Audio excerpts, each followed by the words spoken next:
Imagine a world of potential, where connection stretches across borders and barriers, where employees experience the future of work now, where global organizations shut down their last data centers, where castles and moats are the stuff of fairy tales, where ransomware is extinct, where applications are invisible. But this isn't an imagined future. It's your vision, your transformation, your world, secured by Zscaler. A world where smarter application insights lead to smarter real estate decisions, where hospitals treat their patients and their data with exceptional care, where infrastructureless factories are built in weeks, not months, where nearly 2 centuries of brewing tradition are reinvigorated in the cloud, where accelerating access gives pharmaceutical breakthroughs new life, where global data centers are powered by 100% renewable energy, where tens of millions of threads are blocked every day, and where anyone can work anywhere on any device with any application. It's time to stop imagining your potential and start experiencing it. Zscaler. Experience your world secured.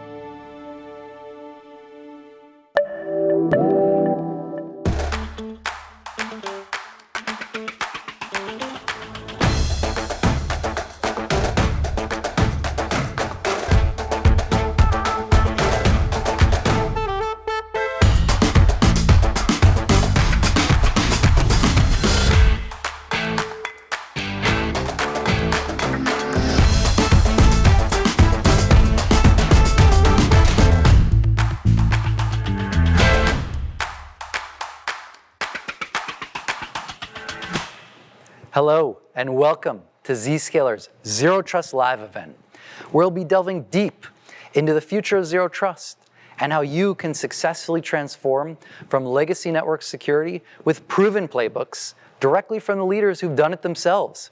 I'm Scott Simkin, and I'll be your host for this event. We are proud to have brought together world-class experts from across the industry who've embraced Zero Trust at their own organizations, Zero Trust partners like CrowdStrike and Okta, and of course, we'll also have Zscaler leaders who will take you through the fundamental innovations across our Zero Trust Exchange, including the world's first and only next-generation Zero Trust Network Access platform. Look, we've seen it firsthand. Enterprises around the world are looking to do what they thought was impossible: stop breaches with a fundamentally better security architecture that can deal with the onslaught of ransomware, compromised users and insider threats, and even nation-state level adversaries, with a superior user experience. With Zscaler and Zero Trust, that dream can now become a reality. To get us started, let's turn to Jim Alkove, Security Advisor and Chief Trust Officer of Salesforce, and our Chairman, Founder, and CEO, Jay Chaudhry, for a compelling conversation on Jim's practical lessons implementing Zero Trust at one of the world's most innovative cloud companies, as well as the current and future state of Zero Trust. Jay, over to you.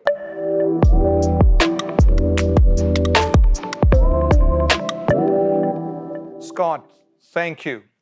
Jim, it's my pleasure to have you join me for this fireside chat on this exciting topic, Zero Trust. Thank you for having me, Jay.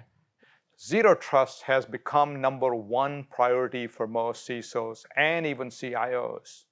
If I talk to 10 CIOs, 7 of them talk about Zero Trust being one of the key priorities. But when you ask them, what is Zero Trust? They're all confused. Now, why is that?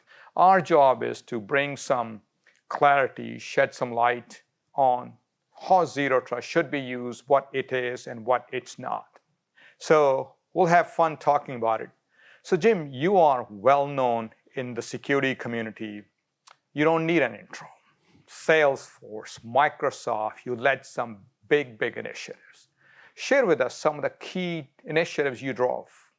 Sure. Well, I've had a lot of great fortune to work with some incredible teams on some really cool technology, and I think those of us in this space, that's what we live for.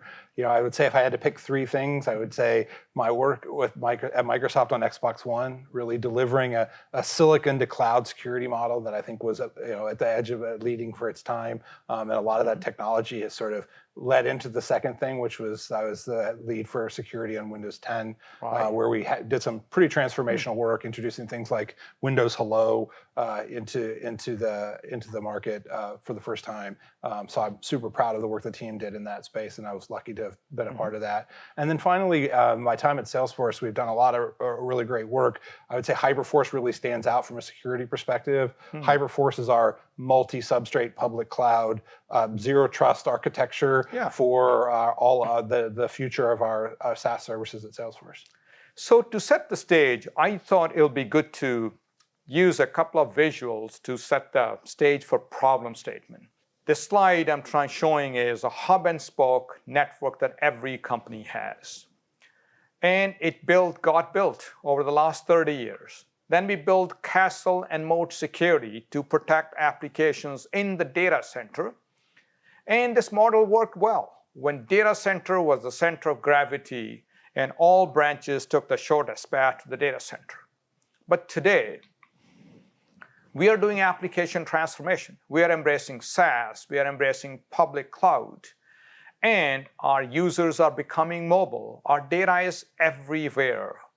You can't be going back to the data center to go out. Hence, this application transformation requires network transformation. Direct connectivity to where your applications are.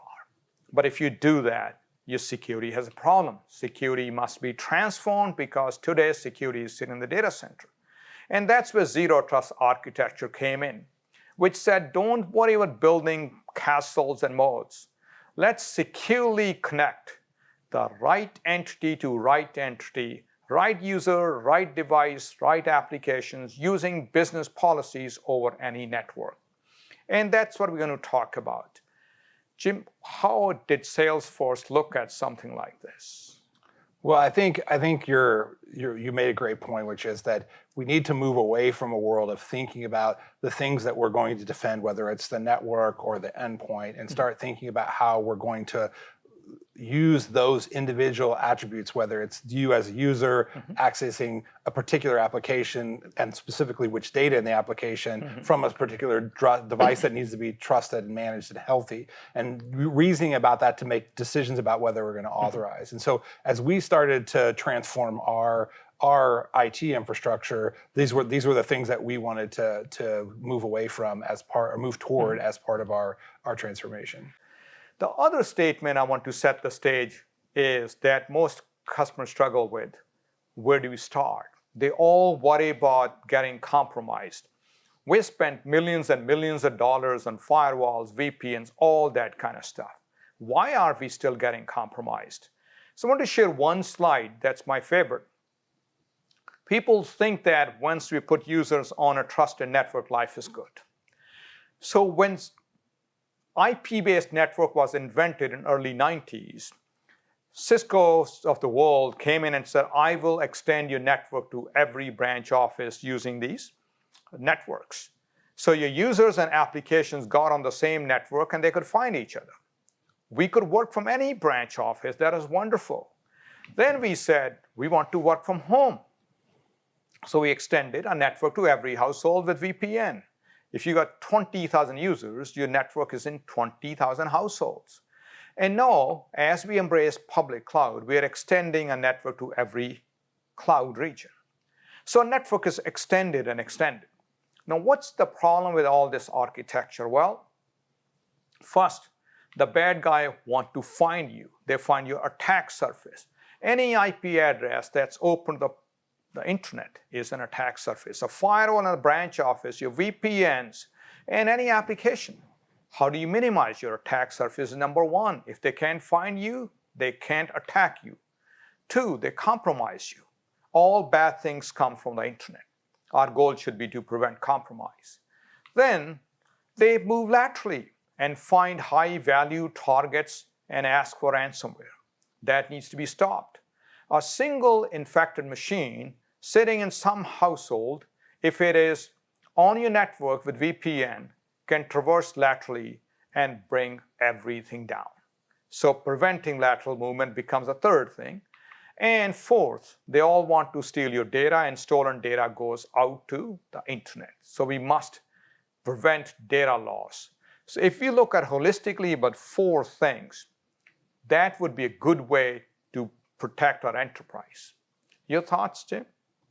Yeah, I think that all of the points that you made are really important. And I think that the transition to zero trust is really about removing a lot of the assumptions that we used to have in the way we think about security. We think, if you can reach something on the network, that you have privileges to access it, and that's not necessarily true. Or if a user logs into a device, that you assume that once they log in once, that device is still in their possession and they're continuing to be that user over time. Zero trust is about removing these assumptions, verifying them, but not just once, verifying them on a continuous basis over time after that. That's very good.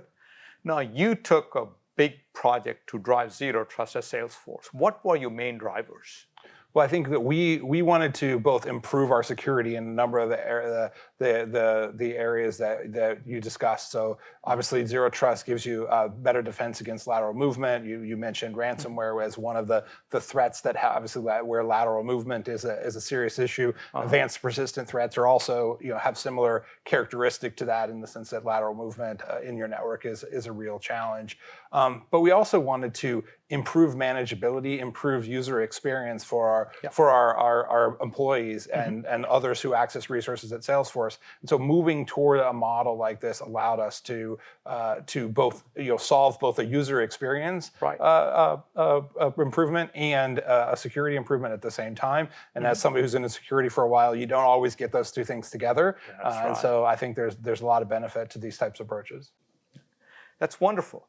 Let's move on to talking about a little bit zero trust architecture. The market gets confused, so I thought we'll use a visual to explain it. In this model, applications are merely destinations, and users are all untrusted. There's no routable network between the two. And your applications can be put in two buckets: the one you manage in your data center or in public cloud, or managed by others like SaaS applications and internet. And the users, when talking to those applications, simply connects to what we called as Exchange or switchboard, which kind of helps you figure out whether you should be connected or not. There's a policy decision and there's enforcement decision. The first part of zero trust is identity. Who are you? That verification is important. Second part, what device are you coming from? Is it compromised? Is it good posture? It's a profile. Is it managed, unmanaged? Third is, where are you going? What applications? So you give access by application. Fourth, what are you carrying? Do you have dangerous stuff? Or there's an ongoing risk, and then you connect them to applications. That's kind of the application managed by others. But for internal application, there's one other special thing that's needed, and that is to open an inside-out connection, so there's no outside-in connection allowed, that hides your applications behind the switchboard. If they can't discover you, they can't attack you, so your attack surface goes away. And second, since we connect you only to the application, not to the network, your lateral movement goes away. These two things are fundamental for security, and they're the opposite of traditional firewalls and VPN. So this is the model we have been advocating with our customers, and a large number of Zscaler customers are using it. So Jim, your thoughts about zero trust? Yeah, I think you hit on a lot of really key points, which is that it's first and foremost about identity, user identity, device identity, ensuring that those users, that we authenticate those users, ideally not just at that first connection, but as on an ongoing basis. And the devices are managed and healthy, and that healthy state is going to change over time. And so that we're continuously monitoring that health state to make sure that you don't just get access now, but that you should maintain ongoing access while you're using application. And if the risk level changes, that your access should be removed from that application. So I think those are some of the fundamental tenets. I think that in addition to what you said, I would add that this continuous monitoring capability that needs to be part of Zero Trust really allows us to make sure that Zero Trust isn't a one and done thing. That's right. You set these connections up, but they're only allowed to continue as long as all of the assumptions, the verifications that you made remain true over time during the session. Absolutely. In fact, there's something we call risk score. That comes from various sources. Zscaler is computing risk score based on the traffic flow. And we are using AI ML engine to create that. So sitting in line as policy enforcement party, we actually can turn off the session, which is important. We're also talking to identity vendors like Microsoft and Okta, who have their own signals to figure things out. And we're talking to them to see if I can get their feeds, because I'm sitting in line and I can terminate the session if something goes wrong. Zero Trust really points out that it's an end-to-end, security is an end-to-end problem. And so having all of those things come together and then being able to reason about whether you want to have that session with that data continue, I think is a critical part of what successful Zero Trust implementation means. Agree. So let's move on to the next topic. What are some of the challenges customers face when they deploy Zero Trust? Well, I think that we've talked about the first one, which is really just understanding all of what Zero Trust is. Right. I think you need to really build an end-to-end plan for how you're going to establish Zero Trust in your enterprise. Right. And depending on the kind of company you are, that might be different in your corporate network environment versus in your production environment if you're a services company that makes available products or services on the internet. Right. So you need to understand really what you're trying to accomplish. And then you need to break that Zero Trust transition down into a series of milestones and steps that allow you to get there over time without it sort of having to be one giant release cycle. So I think that a lot of companies make the mistake of trying to sort of do this all at once.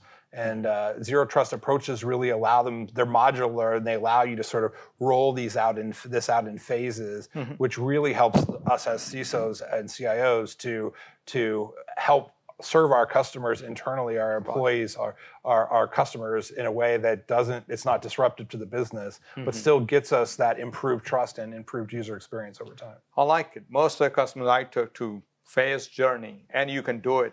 It's not like SAP, which is either in your data center or in the cloud. I've seen customers, you could say, I'll start with users to maybe intranet SaaS, then this group of users to that group of applications, so on and so forth. That's great.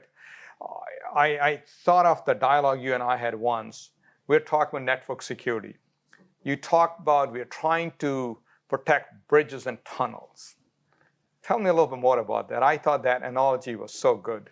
Well, I think that, we think about security, that as a network example, like it's about protecting how you're going to get to the thing that's important. So it's not about protecting the bank or the airport. It's about protecting the road to the bank or the tunnel to the airport. And I think that what we really need to pivot in security is understanding first what assets we're actually trying to protect. And I'll say the industry at large still struggles with asset management. And so as part of getting to Zero Trust, you need to improve your asset management story so you actually know all the applications that you need to provide access to. But it gives you a path to stop protecting just the bridge to the tunnel to the airport or the bridge to the bank, and actually understanding what's in the bank and that's valuable and who should be able to go in and make a withdrawal.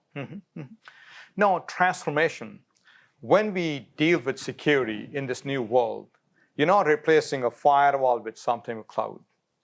It changes the network, security. So you have to work with networking leaders and security leaders together. What are some of the challenges that companies deal with? Sometimes they're in siloed. Maybe in your case, it wasn't the case, but what's your advice to CISOs who are trying to get it done? Networking focuses on the network, security focuses on security, but this needs to be done jointly.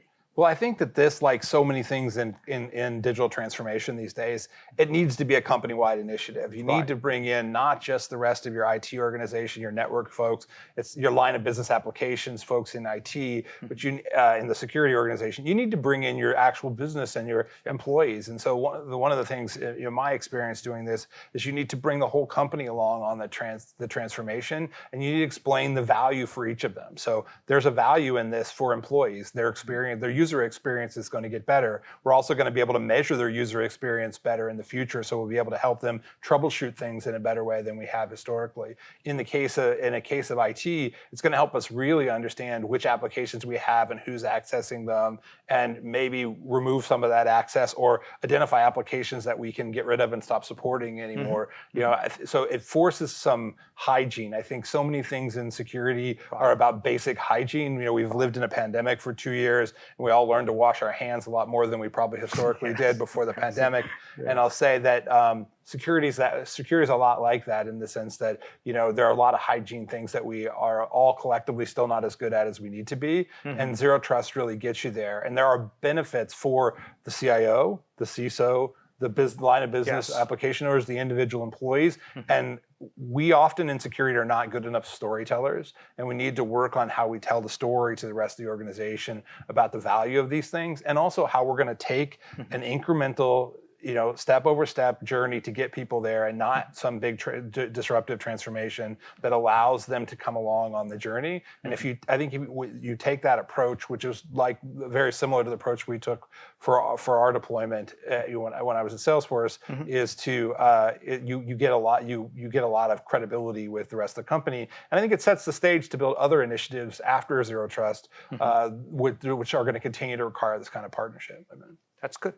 How about getting budgets, ROI, justification? Now, security generally isn't based on ROI. Security needs to be done, but still, what's your guidance if a CISO wants to get the budget to get these projects done? How should they go about it? Well, I think there's a two-pronged approach the way I think about the budget in the case of the Zero Trust. The first is, you're going to materially change the security posture of your organization as part of this transition, and you really need to explain that. And it's not always easy to turn that into dollars and cents, but you can explain qualitatively to your IT, your company leadership, your CEO, your board of directors, the value proposition of that, especially in the times that we live in today, with ransomware being what it is, the current situation in the Ukraine. There's a lot going on in the threat landscape that really motivates us all to rethink our corporate network security posture, or access architecture. And so I think that that's part of it. But there's also, we talked about the user experience piece of this, and then when you really think about the amount of change you're going to make to the way your entire branch office architecture and everything works, back to your comment about branch architecture. You also have the opportunity to disrupt your management costs and the complexity of managing all that infrastructure. And so that's another area for you to put into the ROI analysis. What do you think your management, how much complexity you're going to remove, how much cost you're going to remove as you transition to a Zero Trust approach versus the traditional approach? That's great. Look, we could keep on having this dialogue for a long time. I know we have limited time, so let's try to close with 2 pieces of advice from you. One, something security leaders must do to be successful with Zero Trust implementation, and one piece they should avoid. The thing I would say to people about deploying Zero Trust successfully is build that plan, and build that plan with all the partners and constituents within your organization, and then execute that plan. They say build a plan, execute the plan. I think that is the. It touches so much of the organization that if you don't take the time to really go through the planning process, the deployment phase can go pretty quickly if you take the time to do the planning up front, the technical planning, but also the organizational and people change management of it. So I would say do that as my do. I would say please do that. the other thing, the do not do, and I think this goes more broadly than just Zero Trust, is don't treat the other parts of your company as adversaries as part of this process.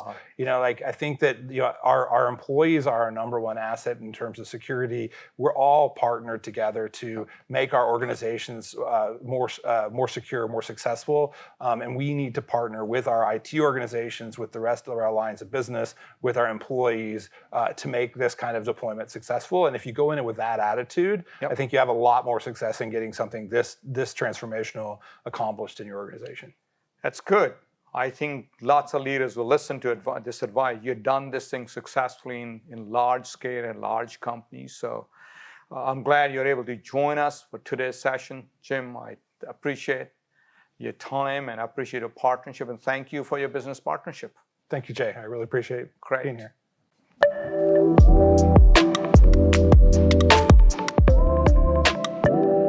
Thanks, Jim and Jay. Your perspectives on how to achieve true zero trust are an insightful view that other IT and security leaders can successfully implement zero trust with at their organizations, and give a guidance as to what to look for when choosing the right partners for their transformation.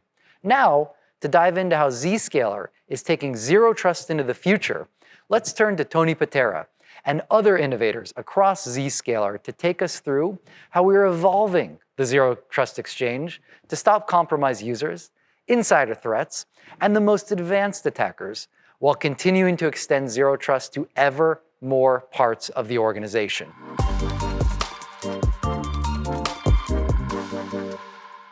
As you just heard, adopting zero trust has never been more strategic for the future of your organization.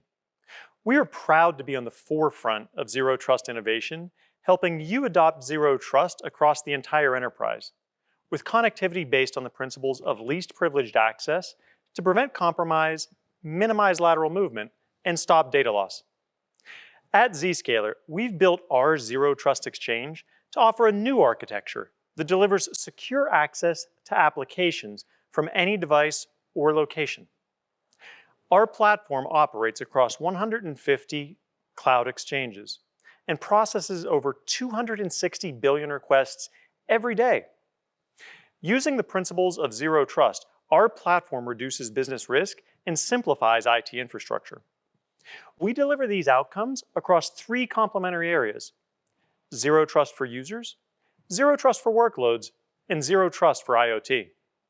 Today, we are going to focus on how we've evolved zero trust for users to prevent breaches from advanced attackers, compromised users, and insider threats by stopping cyber attacks and data loss attempts.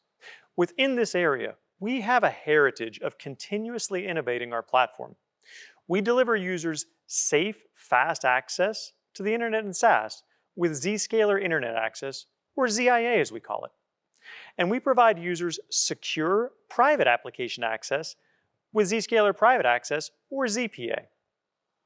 ZIA prevents cyber attacks with full inline inspection, impossible with pass-through firewall architectures. We're able to identify and stop malware delivery and data theft by leveraging AI and ML on threat intelligence from 300 trillion daily signals from over 30 million Zscaler users. Zscaler Private Access was the world's first and most deployed Zero Trust Network Access offering, which is where we will be focusing today. We invented first-generation Zero Trust Network Access with ZPA and are proud to have helped thousands of customers provide a better and safer end-user experience compared to legacy VPNs. We did this by making applications invisible to the internet, so they can't be discovered or attacked, which can reduce risk of vulnerabilities being exploited, similar to what we saw with the recent Log4j example.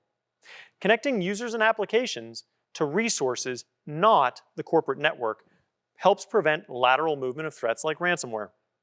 This was a revolution compared to legacy VPNs and remote access tools. But we are not content to stop there. After my team and I listened to hundreds of customers, industry analysts, and security leaders, we realized there was an even bigger problem space than we had first set out to solve with first-generation ZTNA. What happens when the very tenets of identity have been subverted by a compromised user or insider threat? we think we can continue to set the bar in ZTNA. I'm proud to share with you how the next generation of Zero Trust Network Access can help connect, segment, and protect your users, workloads, and devices. To start, let's walk through the industry-first security innovations we're bringing to market to help connect and segment workloads and devices. From there, we will explore how these exciting new technologies can be used to protect against compromise, lateral spread, and data loss. When we connect cloud workloads or devices to the Zscaler Zero Trust Exchange, we inherit many of the same capabilities that have benefited users connecting to the Zscaler cloud. First, when we connect cloud workloads to the Zero Trust Exchange, we are able to offer application-to-application segmentation across cloud providers. Second, our customers wanted more flexibility in how they were able to manage these workloads and devices. We're excited to introduce a capability we call privileged remote access. Administrators are now able to connect with RDP or SSH using only a web browser. Because of the Zero Trust capabilities of the Zscaler cloud, these users are segmented such that they are allowed access only to specific applications and not the enterprise network. Lastly, we are bringing the benefits of ZTNA to IoT and OT environments. To dive into this exciting area, I'd like to invite Deepak Patel to the stage.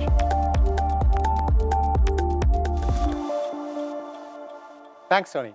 I couldn't be more excited to be here to share our Zero Trust innovations for OT security and overall privileged remote access capabilities. What we see is a massive adoption of Industry 4.0 in the next 3 years, with Gartner predicting use of industrial IoT skyrocketing from its current 10% in 2020 to 50% in 2025. We are bringing the same Zero Trust principles we pioneered for users to the factory floor and all connected devices. Plant operations teams prioritize plant uptime and people safety, which drives the need to allow third-party vendors and service technicians to access production systems. What they do is they bring firewalls and VPNs. This diverse group of users and their untrusted endpoints are put on the network to access OT devices. This opens them up to threat of ransomware, lateral movement, and ultimately downtime, which impacts the bottom line. With our next generation ZTNA framework for the Zero Trust Exchange, we can provide the same secure direct connectivity we have always had for user to app segmentation, now for user to device. And now we can enable fully isolated, agentless access to RDP SSH targets for employees, vendors, and contractors, connecting them from untrusted networks and unmanaged devices. Admins can perform the same remote maintenance and operations from anywhere on any device while only accessing the OT systems they're authorized for. As part of this, we're also proud to be partnered with one of the world's premier providers of industrial automation solutions, Siemens, who are making Zscaler Private Access available as a native connectivity option for all their devices. Let's directly hear from Siemens. Digitalization. Increasing data volume, like for AI applications, is required from the OT world. The data has to be moved securely to the cloud environment, and we have to manage easily these connections. This brings a new dimension of connectivity between shop floor and the internet. With Zero Trust, we believe that the risk related to the connected factories can be mitigated to protect productivity and availability. During the pandemic, Siemens was using Zscaler very successfully for all Siemens employees to connect them to applications from their home offices. Zscaler is at the forefront of Zero Trust, and together we are able to accelerate our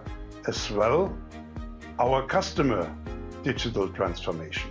Therefore, we bring Zscaler into our Siemens Edge ecosystem, where we address the OT market. Here we are able to deploy the Zero Trust Zscaler solution on our Edge switches on the shop floor. Zero Trust has proven its value in the IT world. More and more tangible OT use cases come up, as we have identified in our own environment. We already successfully tested these concepts in our own factories. The key use case is to access industrial environments from everywhere, from the office or from home. And nearly every customer we talk to is looking for a consistent and end-to-end security concept for OT and IT. I'm excited to be a part of Zero Trust Live, hosted by Zscaler. Let's hear from our customer, Don Fries, CISO of Digital Realty, to talk about Zero Trust for OT. Hi, I'm Don Fries. I'm the global CISO for Digital Realty. On the information technology side, we've had extremely strong deployment and continue a really forward-facing roadmap in Zero Trust. Core to that is the control plane provided by Zscaler, and their team of technical support, design, as well as pro services have really provided a solid foundation for us to really secure our operations globally in a way that has done so, greatly reducing implementation time, reducing cost, and overall efforts to make Zero Trust a reality for us. Currently, we're working with Zscaler directly, working to assess where we can take these same principles into the OT environment. The problem set is somewhat different, as everyone knows. However, if we can achieve this standard, and if we can come through in a way where we can really secure transport and network layer provisions, as well as achieving network access control, least privilege enforcement throughout an operational technology design, the return on investment will be almost incalculable. So we're really looking forward to this. It's exciting times, and we really appreciate Zscaler's partnership. That's fantastic. Congrats to you and the team, Deepak. I know you've spent countless hours with our customers to understand their problems to bring Zero Trust to secure IoT and OT access. We are already seeing significant momentum with technology leaders expanding their ZTNA deployments to take advantage of these new capabilities to connect and segment their workloads and devices using the Zero Trust Exchange. Stepping ahead, let's dive into how we're bringing ZTNA forward with next-gen private application protection. Foundational ZTNA capabilities were to minimize the attack surface and build segmentation policy based on users accessing applications, not the network. ZTNA does a great job of this by establishing identity and authorizing access based on policy. But what happens when identity itself can't be trusted? A sufficiently advanced attacker with the right time and resources on their hands can and will compromise a legitimate user. Our next innovation was to leverage our DNA building inline threat protection for the internet to protect private web applications from compromised users. Lisa, I'd love to invite you to share more with our audience.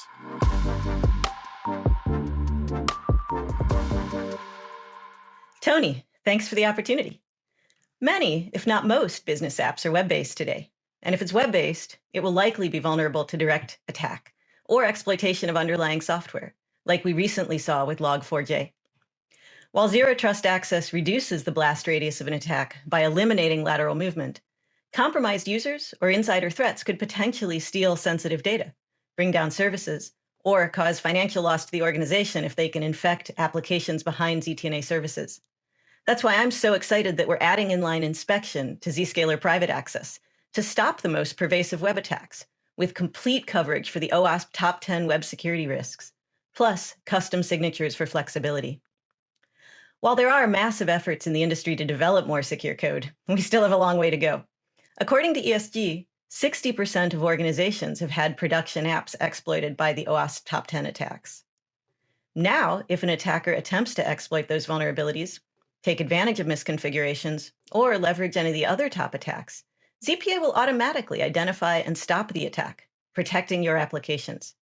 We're constantly deploying new protections for additional attack types, so your protections will continue to evolve, all delivered instantly from the cloud, leveraging the new inline inspection framework for private app protection. Tony, it's great to talk with you today. Back to you to tell us more about the next aspects of our innovation. What you just shared speaks to the power of the Zscaler Cloud Platform. Now, let's dive into the final piece of protection in next-generation ZTNA. Bad actors don't simply pack up their bags and go home when you adopt a zero-trust architecture. If an adversary compromises a user, how do you find them and limit their ability to spread laterally? We're proud to introduce the industry's first native application deception for a zero trust architecture. We've replaced a lot of legacy VPNs by limiting the attack surface and connecting users to applications instead of the network.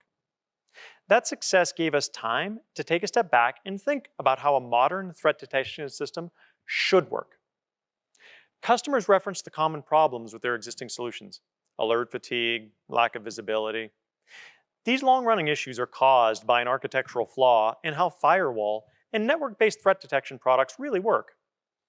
At their core, network-based firewalls are trying to reduce risk by securing the network. The network, on the other hand, is trying to enable connectivity, which increases risk. These opposing approaches mean that connectivity, segmentation, and protection are treated as silos, when in reality they are tightly coupled. By including deception as a capability of next-generation ZTNA, we are able to help customers turn on the lights from a threat perspective by directly integrating deception into user-to-application segmentation policies in ZPA. To tell us more, let's turn to Sahir.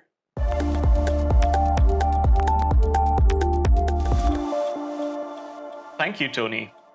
What's common between targeted ransomware, supply chain attacks, nation-state threats, and other advanced attacks is a thinking human attacker. The threat landscape has fundamentally shifted from malware-driven to hands-on keyboard, which makes threat detection that much more difficult and all the more crucial. That's why I'm incredibly excited to announce that Zscaler has integrated deception with Zscaler Private Access, giving our customers the ability to plant decoys across their environment to rapidly detect, disrupt, and defeat the most sophisticated adversaries. Now, historically, deception and honeypots have been standalone tools, representing yet another technology that needs to be managed, operationalized, and put to good use. With our new launch, customers can deploy these decoys seamlessly through Zscaler Private Access.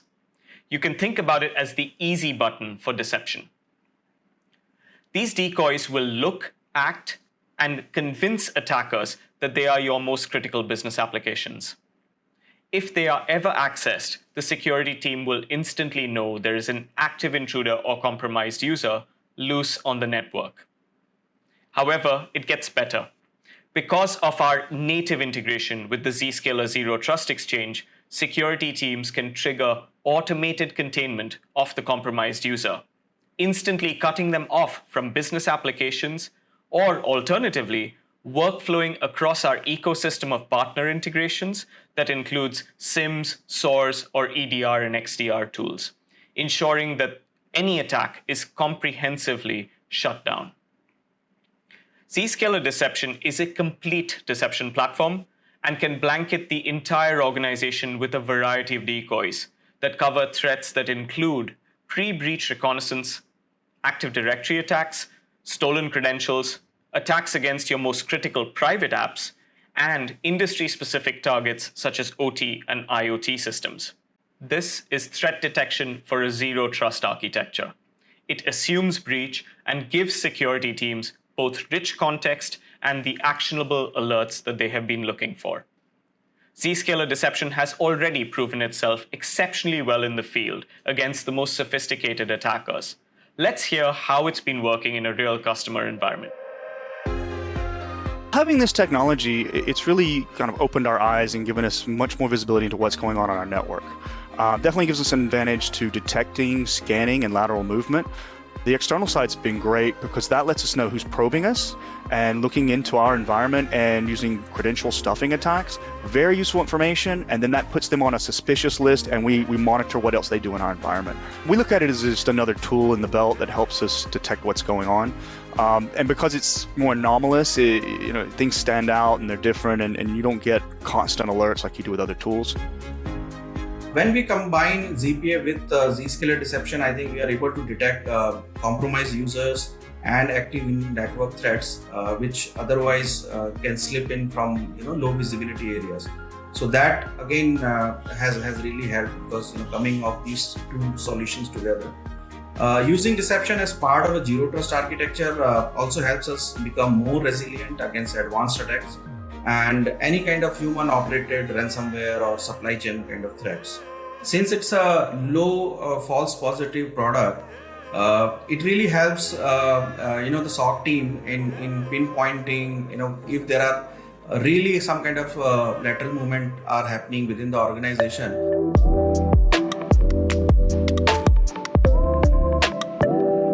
Thank you, Sahir. Taken together, these foundational innovations move the ZTNA category into a more secure future, where a hybrid workforce is the norm, not the exception. First generation ZTNA was the right approach to replace legacy VPNs and help thousands of our customers rapidly adopt secure remote work during the pandemic. It's time for ZTNA to evolve. It's time for the next generation of ZTNA.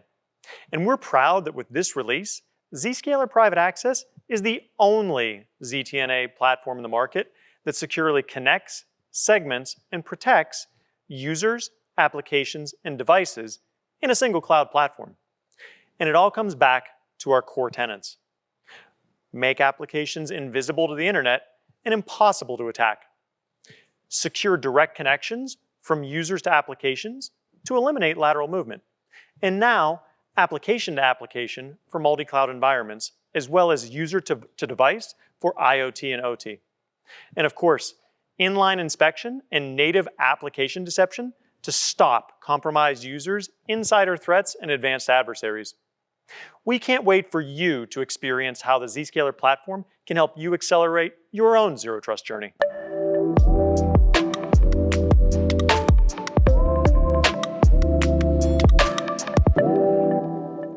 Thank you, Tony. It's clear that Zscaler continues to be at the forefront of Zero Trust innovation as ransomware, compromised users, and nation-state level threats become more critical than ever. Adopting Zero Trust has never been more strategic to the business.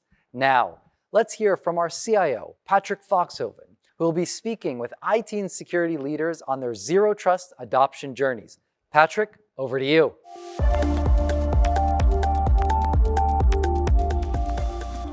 Thanks, Scott. As Zscaler's Chief Innovation Officer, I have the privilege of talking with hundreds of IT and security leaders across their Zero Trust journeys. They often come to me with the same questions, though. Where do we start? What does implementation truly look like? They're often concerned that such a monumental change in architecture is going to be a lengthy and complex proposition. However, what I found is that sentiment couldn't be farther from the truth. I've been on the front lines of implementing Zero Trust architecture here at Zscaler and advising organizations across the industry as they adopt Zero Trust, and it doesn't need to be lengthy or complex. To help all of you transform from legacy network security to Zero Trust, I'm proud to bring you a conversation with 3 leaders who have done it successfully. Let's hear from them. Thank you all for joining me today. Chris, Partha, Steve, really appreciate spending a few minutes with us today. And I figured maybe we could start by going around the horn and sharing a little bit about your role and your company, if you don't mind. Chris, would you mind kicking it off? Certainly. So my name is Chris Porter. I'm the Chief Information Security Officer for Fannie Mae. We're an old company, been around for a long time, probably most recently in the last 15 years, probably heard of us through the housing crisis. But ultimately, we're here to help people buy homes. And I like to tell people that I am the protector of the 30-year fixed rate mortgage. That's good to know. I may come back to that. Steve, would you mind going next? Hi, I'm Steve Williams. I'm the Enterprise Chief Information Security Officer for NTT Data Services, part of the NTT family. We're focused on consulting and digital technology solutions. Been with NTT Data Services for about 5 years now, but been doing the security and IT thing for a little bit more than 30 years. I don't want to date myself too much.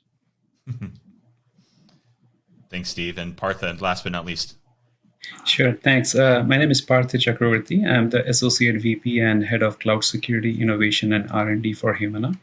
We are in the health insurance and the healthcare business, and my job here is to ensure our enterprise and the client data and applications which are moving to cloud are protected and we can, secure their assets and information. Thank you very much. If it's okay, we'll jump right in to the discussion. So Maybe a question for the group, whoever would like to go first. When you were looking at adopting Zero Trust, in your organization, obviously there's business goals, there's security goals, there's a lot of parts to it. What did you first set out to accomplish when you were, and maybe if you could also share a little bit of your thoughts on kind of what Zero Trust means to you, or how, not necessarily how you would define it, but just frame what you were trying to set out to do when you were looking at, adopting Zero Trust. Well, I can go ahead and kick us off if you'd like. When we started going down the Zero Trust route, a lot of it was around how to get out of legacy sort of network segmentation issues, right? We've been around for a long time, had a flat network, and our users were in the middle of our network. And when we done a risk assessment and the things that we were most concerned about, whether it be ransomware, destructive malware, intrusions for data breaches, one of the first things that I wanted to do was to remove the users from the network, essentially. And so when I think about how we've started our Zero Trust journey, it was really about, well, how do I approach that? A lot of my assets and a lot of my services aren't even in my data center anymore. Like, they're either in the cloud, they're in SaaS offerings, O365, ServiceNow, like all of these different types of applications that aren't actually in our data center. And so when we started thinking about it, we were like, hey, this is a huge opportunity for us to essentially go down the route of getting rid of our corporate network and really removing the users from the network, because that's where the biggest risk is. It's helped us reduce a tremendous amount of risk. We still got a ways to go, but that's how I originally started down this route. It seemed like it was a really good opportunity to sort of fix legacy security issues and foundational issues. For us in Humana, security goal is no different than business goal. I mean, security is eventually here to support business, so that business can move and get the right competitive advantage and serve our clients. So we definitely don't want to make security so hard for do business, but at the same time, make a risk-based approach so that we can enable business at the same time have the risk within our risk appetite. So the first Zero Trust use case for us was during the pandemic time, the remote user and access and connectivity. How we can give them connectivity, give them the scale, right? Because everybody, all of a sudden, they used to do VPN with the hardware gear and all of a sudden, everybody is coming. There was a capacity issue and challenge. How do we handle it on the fly? At the same time, keep the connection secure and make sure it is reliable enough so that they can do all of their job while they were out working from home. So it started with that. And then when we started getting benefit out of it and see that it is feasible and it is really helping us, then we started thinking into the third party and our merger and acquisition connectivity as well, because the traditional M&A connectivity requires a lot of network, firewall, connectivity, proxy, identity, you just name it, like tons of changes. How do we make it simple, at the same time reduce the attack surface so that we don't give access to the network, but give access to the published application? So that became another use case, which currently we are working on. I think for NTT Data, we started our Zero Trust journey in 2018, and the large drivers behind it were simple. One was about user experience. We wanted to remove a lot of the friction that people experience in their daily lives trying to be productive, which ties to kind of goal number 2, which for us was enabling productivity. Very similar to what Partha was saying. 65-ish% of our workforce was already remote pre-pandemic. That's kind of our line of business, is being in other client businesses, talking with them, helping them solve their problems, and really solutioning with them in their facilities. But that led to a rather unique challenge for us, which was our workforce then had to, I'm going to say guess, it's not really right, but they had to think intentionally about what was I doing and where was I to try to connect, and which tool did I need to fire up? Did I need to do VPN? Do I need to do some other thing? It was kind of a rub your head, pat your tummy style of experience we were trying to eliminate for our users and really get it to the point where it was a very consistent work and be productive from anywhere at any time on any device. And that was really the predominant driving factor for us selecting Zero Trust. So there's some big changes or notions there. I'll borrow Chris's term, kick users off the network. That's kind of a less radical now, but I'm sure when you first started your journey, it was a little bit more radical thought then. How did you go about doing that? Meaning, where did you first start in that journey? And that can be with Zscaler or with anyone else in terms of, like, what were the first steps that you took to get there? Well, my first step was to cause a global pandemic, because seriously, that really helped us, to be honest. I mean, we had been marching down this path, and you think about the like unintended consequences, right? Like we've been marching down this path. We've put in a brand new multi-factor authentication tool in the organization. We started testing Zscaler Private Access, and we started moving down the route that ZPA was going to be replacing our VPN technology over time. Even in this brand new building that I'm sitting in today, there's no corporate network. We have an employee guest network, essentially, that gives you internet access where you can do ZPA or you can do VPN. And so, ultimately, as we started going down the route, the pandemic, funny enough, helped us because we rolled out ZPA really, really quickly because we wanted to make sure that we had resiliency for remote access. We had 13,000 users essentially that were automatically working from home, and we needed to make sure, hey, well, if a VPN concentrator goes down, we need to still be able to get up and running and working and be able to work. And so we rolled it out super, super fast, probably over a course of a month or two to all of our users. And then slowly, they just, were, automatically trained on it because that was how you had to start your job, your work every day. Like you pulled up your laptop first thing, you get prompted, you get your MFA, you get on the network. And, ultimately the goal that we set out for originally was that is very much what Steve said. We wanted the same experience, whether you're at home, whether you were in a physical building, or you were sitting in Starbucks, if everybody, eventually gets to go back and work from a coffee shop again, that you would be using the same technology and you'd have the same user experience in each of those areas. So for us, the pandemic actually accelerated our ability to roll this technology out to where now 2 of our largest buildings have it built in. And by the end of May, we'll have it the same Zero Trust campus is what we're calling it, rolled out to our headquarters building. A follow-up for Steve and then Partha. Steve, obviously NTT is in the business in no small part in providing networks. How did you look at starting that journey within AT&T? Yeah, so I think for us, we were really focused on how do we give that same commonality of access. So ZPA, similar to what Chris was saying, ZPA was our initial path, and the goal was really, as acquisition happy as NTT data is, we were very much kind of just finishing the Dell Services acquisition, which is roughly 25,000 people joining the organization in a relative term overnight. And how do you take what would be inevitably a very long integration pathway and make it faster, better, easier? So ZPA and letting people have literally a bookmark style of access to things that otherwise you'd have to do traditional network merges and IP address deconflicts and how do I change DNS setting? Like, it is months and months and months of work that literally overnight now I don't have to worry about. And so that was really the compelling driver for us, is more of the M&A culture combined with the simple fact that, again, the majority of our workplace and our workforce is not in a building, not in a traditional facility for us. They were always at client sites. So it made sense for us to pivot remote first and then worry about kind of traditional outbound access.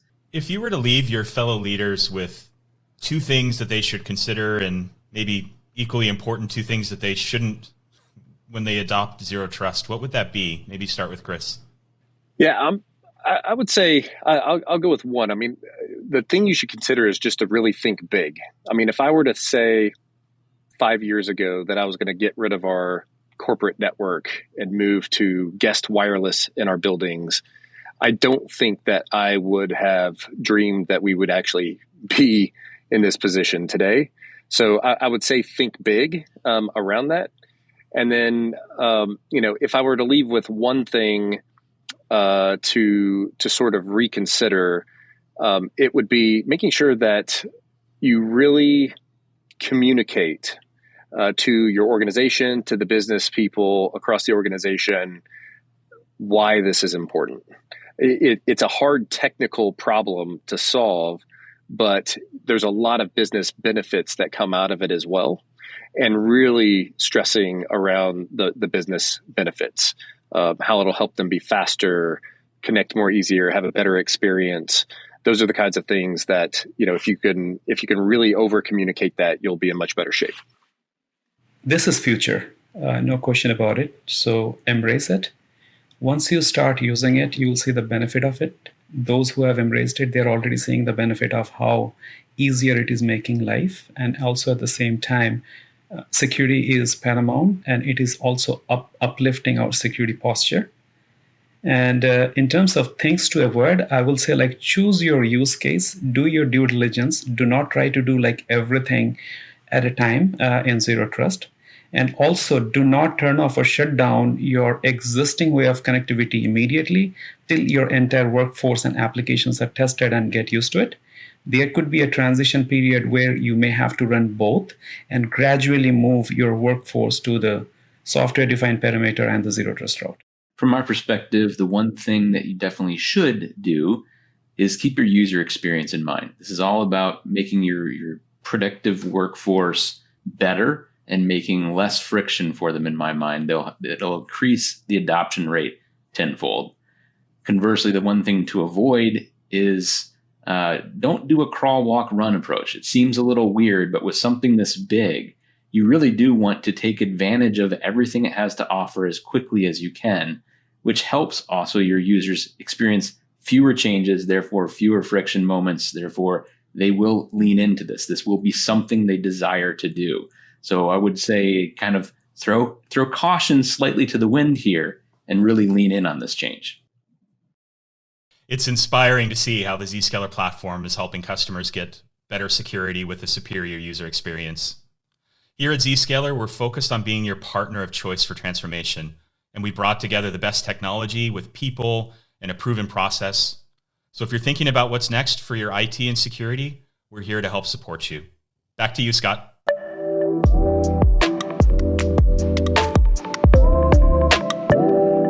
That was a great discussion on how to move from legacy approaches to a modern Zero Trust architecture.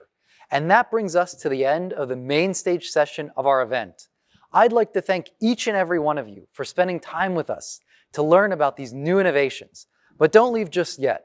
The technical breakout sessions are about to start that include in-depth demos and discussions across adopting an extended Zero Trust ecosystem, next generation Zero Trust network access innovations, and of course, Zero Trust adoption best practices. If you want to see the new innovations for the Zero Trust Exchange, you can request a demo at zscaler.com. Also, register for our next big event, Zenith Live, happening at the end of June. And be sure to complete the survey so we can keep making the next event better and better and better. So thank you, and see you all at the breakouts.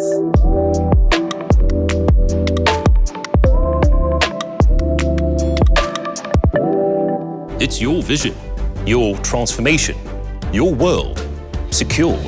It's time to stop imagining your potential and start experiencing it. Zscaler. Experience your world secured.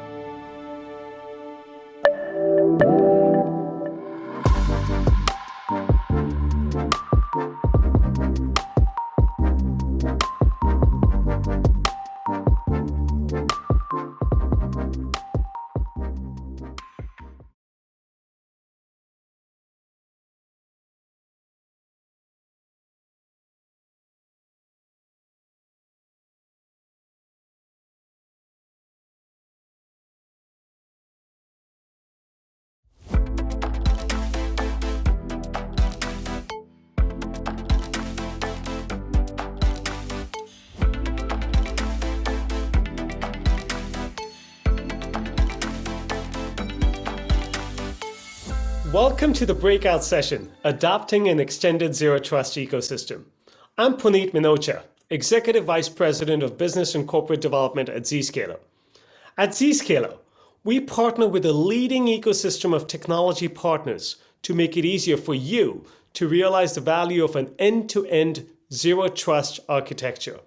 Although zero trust as a concept is not new, it is ridden with confusion as we see almost every security vendor, including legacy ones, positioning themselves as zero trust.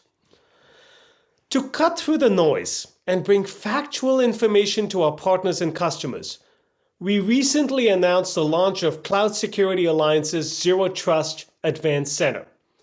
We did so in partnership with Okta and CrowdStrike to define standards, certifications, and best practices to help you attain zero trust architectures and strategies.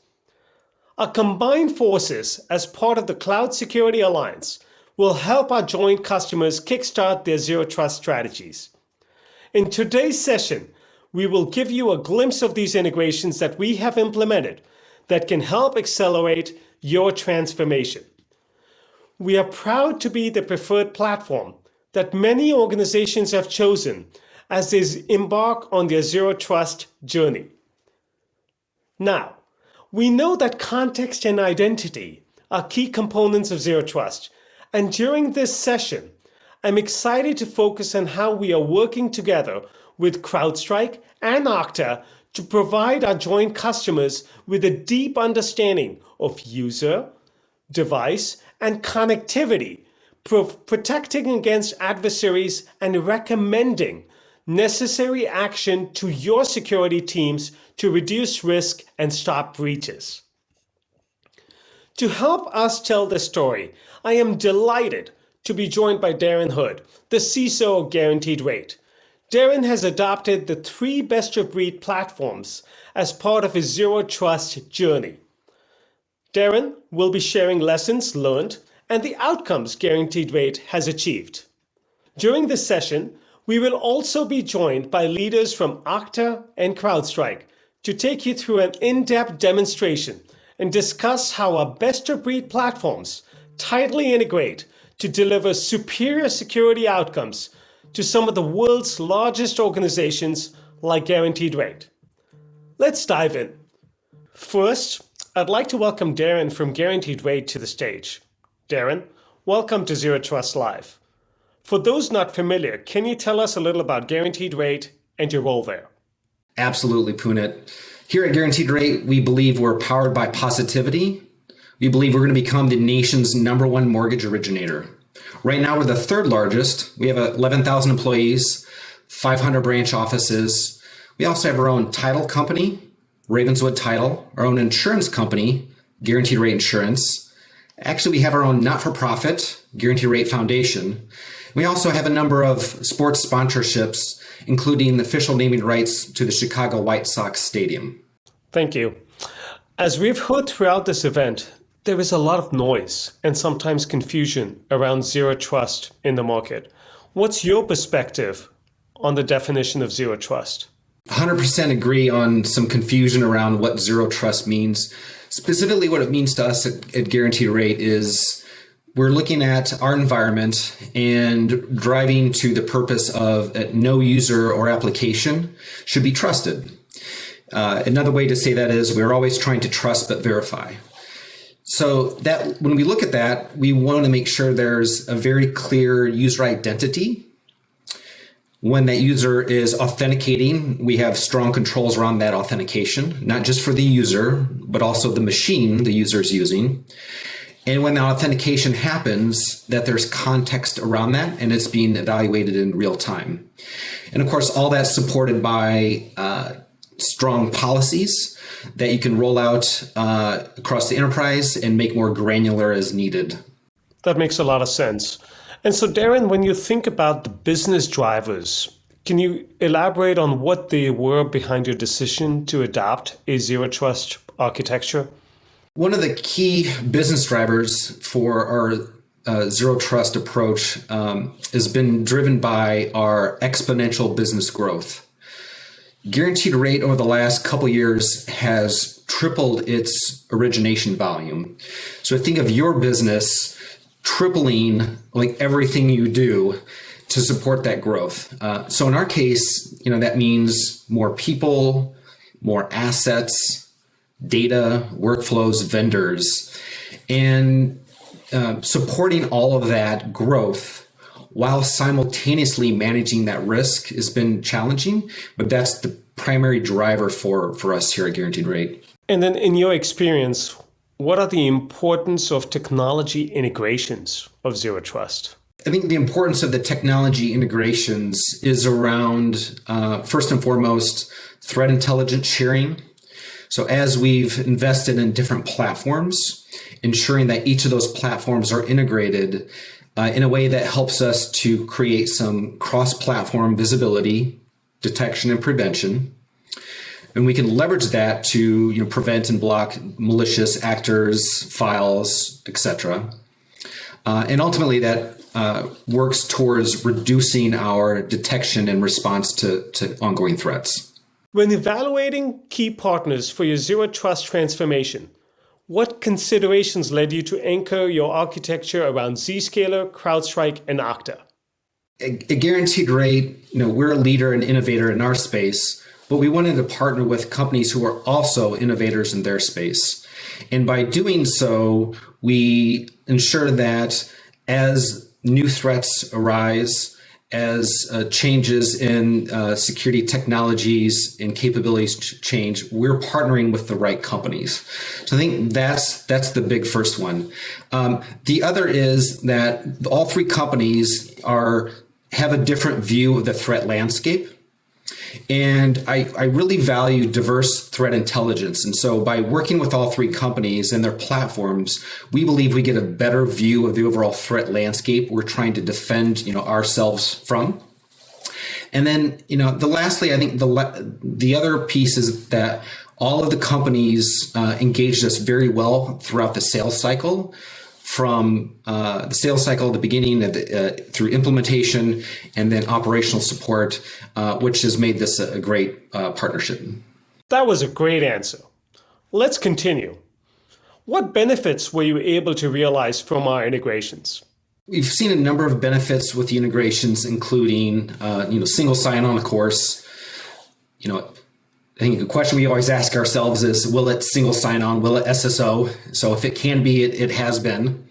Leveraging automation is extremely important for us. So that's automating the provisioning and deprovisioning of users in our systems. Other benefits we've seen are the threat intelligence sharing, so creating that cross-platform visibility. Multi-layered remediation. So if there's a threat we're defending ourselves against, we can remediate or protect ourselves through different technologies to ensure that our environment and our people and our data are safe. And then I think last is conditional access. We're still testing this, but that helps ensure that it's not a point in time that we're enabling a control, that we're testing a control. It's a continuous real-time process. And should our posture change of our controls, our assets, our users, that we'll know when that happens and we'll be able to respond quickly. So we have a rather large audience that is listening in, and so I'm sure they'll want to know this, and so I have to ask. But based on your experience, what advice would you give our audience as they embark on the Zero Trust transformation journey? What should they do? What should they avoid? I think one of the key things to understand is your business's unique challenges and pressures. That's why I always try to lead with the business case, ultimately with the bottom line up front, and how that solution directly addresses the business challenges and pressures. A different way to say that is, don't geek out on security bells and whistles, because typically your buyers aren't going to quite understand that. So as an example, when we were looking at investing in ZPA, our business case led with three main benefits: performance and stability. We wanted to reduce application response times. We want to improve our user experience by reducing login friction. And we wanted to accelerate, the onboarding of various M&A transactions should they happen. It didn't lead with microsegmentation and reducing lateral movement and whatnot. Those are still important, but when you're engaging your business colleagues, lead with the business case and then follow that up with the security benefits. Those are some great pointers, Darren. Thank you so much. So thank you for the insight, Darren. It's clear that Zero Trust is a team sport. The work you've led at Guaranteed Rate to architect and build an extended Zero Trust ecosystem, I'm sure will help our entire audience, all the various IT and security leaders, to learn more. Now, let's turn to Eddie Parra to see these integrations in action. Thanks, Puneet. Hi, I'm Eddie Parra, Senior Director of Solution Architecture at Zscaler in their Business Development Group. I'm joined today by James from Okta and Chris from CrowdStrike. Let me have them each introduce themselves. James, starting with you, please. Yeah, hey, Eddie, this is James Brodsky. I work for Okta. I'm Senior Director of Solutions Engineering with a cybersecurity focus. Hey, Eddie, this is Chris Katchigan, Senior Director of Solution Architecture here at CrowdStrike. Thanks, guys, for making the time today. So, James, I'm curious to hear, what are you hearing at Okta from customers in regards to Zero Trust? Sure. Well, thanks, Eddie. It really all depends on where the customer is with their maturity and what sector they're in. There's a realization across the customer base that Zero Trust principles are really the way forward in this time of everybody working from everywhere with whatever device they want to use. And of course, as more and more services we interact with are in the cloud, and more of our customers are moving their workloads to the cloud, they're starting to realize that they really have to start adhering to these Zero Trust principles. So at Okta, we're all about identity and access, obviously. So we want to make sure that anybody in the world can use our technology, or any technology for that matter, safely. Many of our customers don't know where to start with Zero Trust. So we point them to identity because that's literally the first pillar or domain of several of the Zero Trust models. If you look at the ones from CISA, if you look at the ones from NIST, and it's so complementary as well to the device pillar and the network pillar, which is, of course, why I'm here with CrowdStrike and Zscaler today. Now, we have a few different kinds of assessments at Okta to help our customers understand where they sit with Zero Trust today and where they need to go. I will say, however, there's a faction of customers that sort of snub their noses at this whole term Zero Trust, and they think it's just the latest in marketing buzzwords. However, once we take the time to really explain the tenets of Zero Trust, we explain it's a journey, we explain it's not a destination, that these tenets have been around for over a decade, that you absolutely have to work with multiple vendors to get there. Most customers come to us and they say, oh, well, I still don't like the name, but all the things that we're trying to do there, that makes an awful lot of sense. And so I really try to explain that Zero Trust should have been named like adaptive trust or dynamic trust or continuous confirmed trust, something like that, because that's really what we're shooting for here. Thanks, James. Now, Chris, I'd love to ask you the same question. What are you hearing from customers at CrowdStrike in regards to Zero Trust? Well, first off, very similar to what James is hearing from his customers. We're still working in an environment where the bulk of our customers are in a hybrid work, whether it's partially from home, partially from the office. Many of the customers are still scaling to cloud so they can offset business services and be elastic so that they can, again, scale to what the growing business need of the remote force. And also, too, they need to be able to handle security in another way, right? Especially from a place where any service can be accessed anywhere from anyone. So at the end of the day, the customers are looking for better or more effective or even just deeper defensive measures that they can have to help support their business services. So effectively, they want to ensure that they can have both authorized users and authorized devices accessing the business services. So Zero Trust gives us that option to help. Effectively, we can make sure that we can attest to the user being in good standing. And not just from CrowdStrike's traditional way of say, detecting a breach, but also from making sure they're not exhibiting other behavioral deviations from what they're normally at.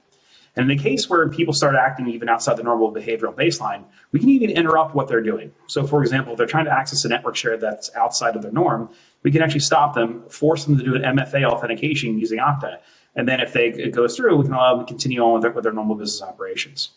Right? And just an interesting fact we just had from one of our recent reports. Stopping the breach also requires being able to have that user visibility. 81% of breaches from the last report we released use the compromised credential.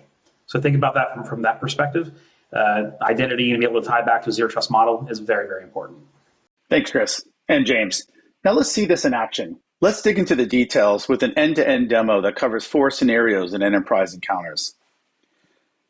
For the first scenario, let's look at how you onboard a fully remote employee.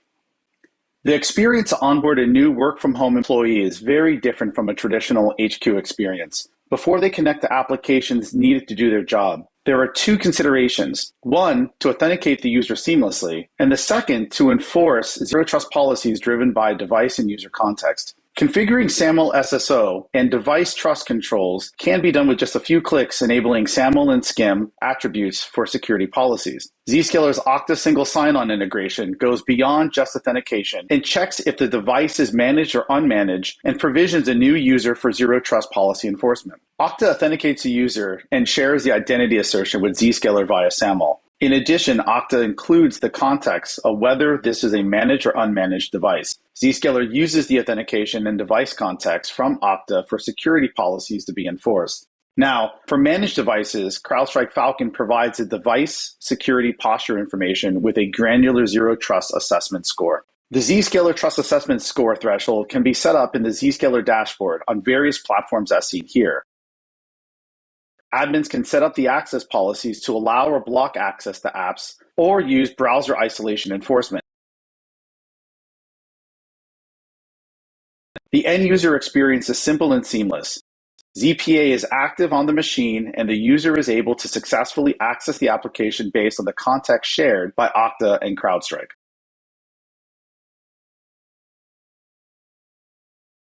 We know enterprises are never static and things are constantly changing. James, can you explain why it's important to consider user identity related changes for enforcing Zscaler trust in this case? And how has Okta and Zscaler addressed this together?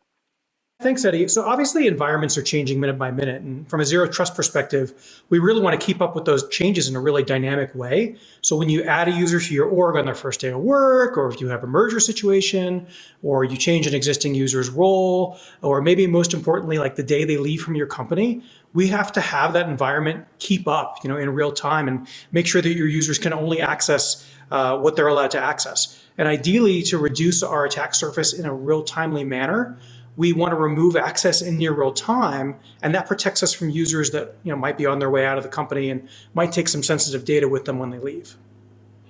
So let's take a look at how Okta and Zscaler work together for identity lifecycle management.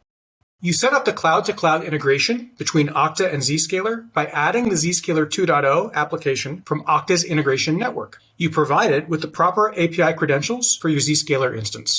Once this is set up, you will see the groups in Okta pushed through to Zscaler via SCIM. So now we can easily add a new user in Okta and specify one or more groups. And here we're picking finance and high risk. And then if we refresh things on the Zscaler side, we will see the new user with the appropriate group membership. We can apply zero trust policies to affect the resources the user has access to from a network perspective in Zscaler and from an authentication perspective in Okta. When you offboard a user from Okta, SCIM plays a part here too.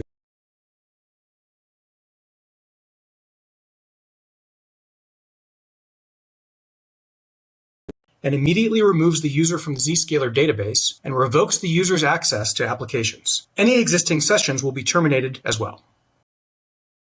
That's great. Users are not the only changing element, but devices are also changing with updates to the operating system, to software, and to just changes along the way.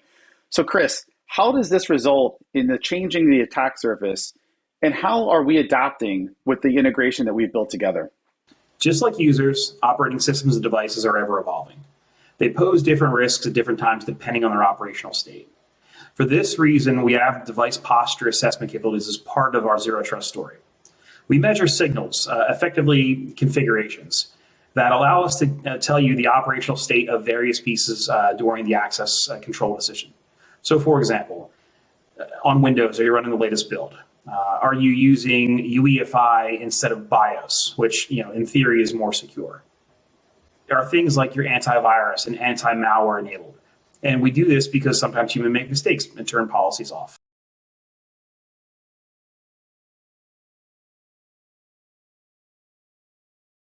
This allows CrowdStrike to provide scores as well as signal measurements to tools like Okta and Zscaler so that organizations can make zero trust decisions on a predictable policy basis.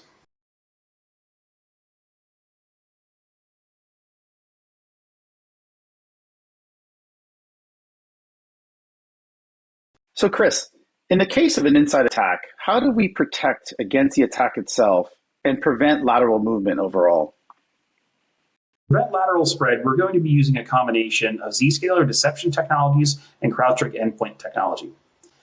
So first, deception technologies can be a highly effective tool in the hands of defenders when used the right way. Security professionals can deploy decoys and other sets of tooling to employ learning about adversarial tradecraft to better inform the defenders.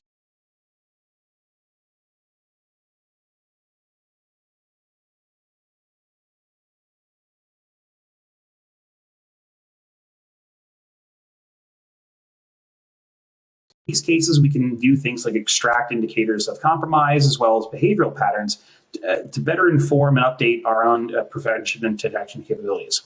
This may warrant certain changes in defensive controls based off the adversarial tradecraft.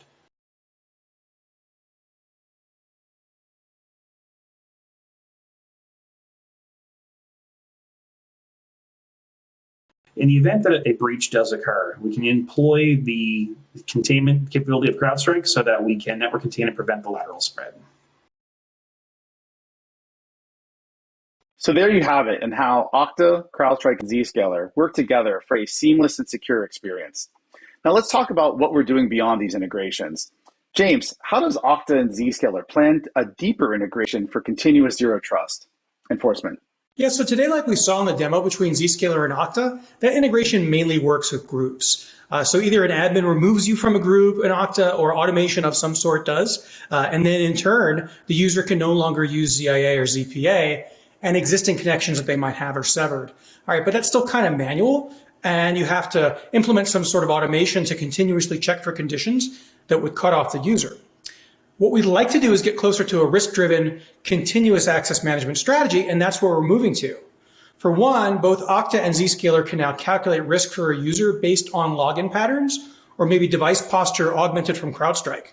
Then what we do is we call the other side for enforcement. That might be terminating active access on the Zscaler side or stepping up MFA on the Okta side, but still not continuous though. So for continuous, both Okta and Zscaler are embracing some of the newer standards in the space like CAPE, which is sponsored by Google, also Shared Signals, which is sponsored by the OpenID Foundation. And with these open standards like these, we're going to be able to more easily share real-time data across the identity control plane and beyond, so that the moment anomalous behavior is seen that jeopardizes your zero trust policies, we can have our systems react. James, awesome. Thank you for that. Now shifting gears to Chris. Chris, how does XDR fit into zero trust? And what integrations are implemented in the realm between CrowdStrike and Zscaler? Well, XDR, or Extended Detection and Response, is an extension of CrowdStrike's EDR technology. But in this particular case, what we're taking is a party from our partners, such as Okta and Zscaler, to augment our own data sets and provide extra context enrichment. This will allow us to effectively have better detections with real-time correlation of telemetry at machine speeds across all of our platforms.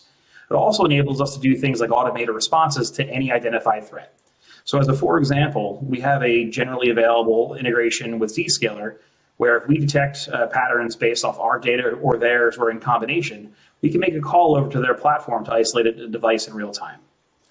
We also have plans to further tighten the integration with additional automated responses that we could do things such as, for example, with Okta, switching people in groups, scaling back their user accesses, or even taking it further with additional device isolations based off other APIs we have with our partner platforms. So very exciting stuff. James and Chris, thank you again. And thank you everyone else for joining us today. We hope that you found this session useful as you work towards adopting zero trust.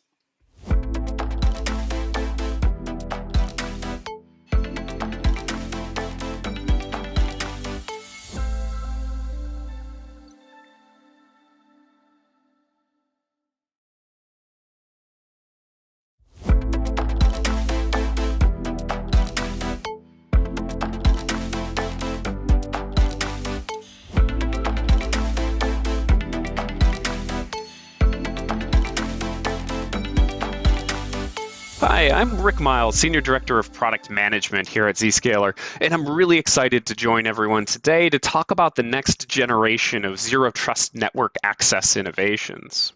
We pioneered the first generation of ZTNA back in 2016 and have seen it absolutely take off with the boom in remote work and digital transformation. This acceleration towards that new normal of work from anywhere, work from home, combined with the countless attacks on vulnerable VPN infrastructure, led organizations to truly recognize the value of our Zero Trust approach. Zscaler has become the favored remote access technology for enterprises over high-risk legacy SSL and IPsec VPN solutions. Furthermore, Gartner predicts that within just the next 3 years, by 2025, this trend will continue and over 70% of enterprises will phase out their legacy VPNs in favor of ZTNA. So what are the hallmarks of that first-gen ZTNA? Well, first and foremost, eliminating your attack surface is a key shift in approach. So making applications invisible to the internet, making them go completely dark. If you're publishing your applications to the internet, they're easily discoverable and can potentially be exploited. So how do we do this? Well, starting from the application as the destination, we have an application connector that's deployed next to your internal applications, wherever they exist, that creates an inside-out brokered connection to the Zero Trust Exchange. Now, a really important point here. No inbound connections. And as I mentioned, the applications are invisible from the internet. Zero attack surface. I mean, it's hard to target what you can't even see. So now from the device perspective, we go through those same steps. A client-initiated connection is created to our Zero Trust Exchange. So key here is that there are zero pass-through firewall VPN connections, and we aren't bringing the user onto your network. Then we further eliminate lateral movement with our industry-leading user-to-application segmentation capabilities. So for each transaction, we check identity, device posture. We subject the request to our powerful policy engine, and ultimately, if allowed, connect the named user to the named application. So again, zero attack surface as the applications are invisible, and zero lateral threat movement as you're connecting to an application, not a network. So it's these distinguishing traits that define first-gen ZTNA. Today, we're proud to launch numerous industry-first security innovations that evolve the ZTNA category. With this next generation of ZTNA, we help you connect, segment, and protect your users, workloads, and devices. So first, we're bringing zero trust to cloud workloads. Just as we segment users to applications, we segment applications to applications in multi-cloud environments across cloud providers such as AWS and Azure. Second, we're bringing zero trust to the factory floor with user-to-device segmentation that provides fast, secure, and reliable access to OT systems and IoT devices. And in these IIoT, OT environments, you often are required to extend access to third parties or BYOD users. So here we're launching our new privileged remote access capabilities, extending RDP and SSH access to our clientless access offering, providing a flexible and secure approach without the need to install a client or connect to a VPN. Now, moving forward to protect, with our private application protection capabilities, customers get immediate visibility into compromised users and application behavior to stop active attacks on internal web applications and avoid potential disruptions, just like we saw with the Log4j 0 day that rippled across the world in 2021. Furthermore, we can now also actively defend against our toughest adversaries and detect target attacks from threat actors and malicious insiders with our integrated deception capabilities, seamlessly deploying application decoys across your zero trust architecture and leaving landmines to queue high fidelity IOC alerts into your SOC. Lastly, we're extending our web isolation capabilities with cloud browser isolation to not only provide an effortless user experience with agentless access to these applications, but also to protect against data loss by stopping third parties or on unmanaged devices from downloading or copying and pasting data down to their device and walking out the front door with it. Today, we're launching what we believe is the future of ZTNA. To deep dive into our first innovation, private application protection, let's turn to Pooja.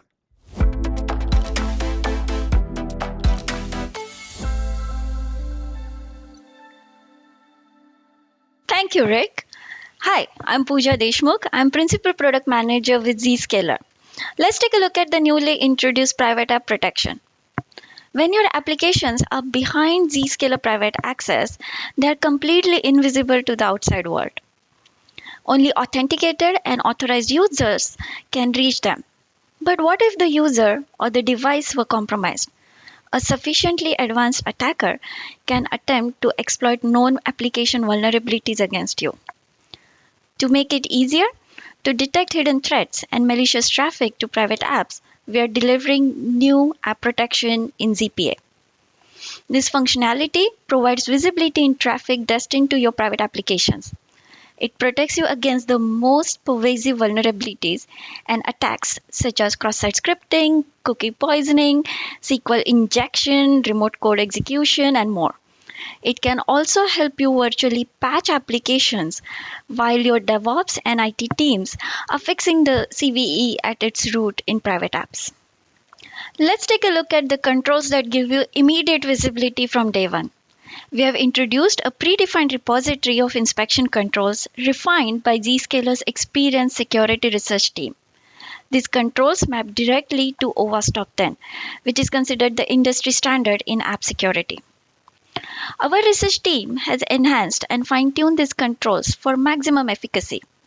We carefully maintain the control numbers, recommended severity, recommended actions, categories per OWASP guidelines. You can selectively turn these controls on or off. Using different profiles, create different traffic behaviors to address whatever your business needs. For example, take these predefined controls. They look for threat signatures and can be deployed in silent monitoring mode for internal employees. You can use the exact same threat identification controls to actively block traffic inline if a user connects to a private app using non-corporate device. This gives you the ability to layer up protection for private apps based on different behaviors. It is criteria-driven, effective, and dynamic. We understand that private applications differ in purpose and design. Not all private applications are the same, so the feature is designed to also provide tailored protection. For example, block zero-day threats when CVE or software vulnerabilities have only just been discovered and patches don't yet exist. Create a virtual patch for your private applications. Once you enable the private app protection, it detects application-level threats, even encrypted threats at layer 7. Let's take a look at how security practitioners can derive benefit. The dashboard summarizes the most important information admins need in a single view. Here, they get instant visibility into which applications are experiencing threats, types and categories of threats, and the volume of traffic being affected. See that 0.02% malicious traffic? We find that needle in a haystack for you. And of course, who is behind this malicious activity? Identity of the culprits. This serves as an anchor. From here, to facilitate triage, you can dive deeper into diagnostic logs, where you can see an incredible level of detail on every transaction that was inspected by App Protection Engine, including the threat details, actions taken, user detail, execution trace, and much more. Yes, we do log all the details. Private application protection is a critical defense for breaking kill chain by stopping attackers deploying exploits against vulnerable applications. Later during the session, we will show you how ZPA disrupts the entire attack lifecycle. But for now, back to you, Rick. Thanks, Pooja. This is really going to be a game changer for ZTNA. With this foundational framework, organizations will not only be able to reduce the risks they face from third parties and high-risk insiders accessing their private applications today, but also prevent future attacks on those private applications.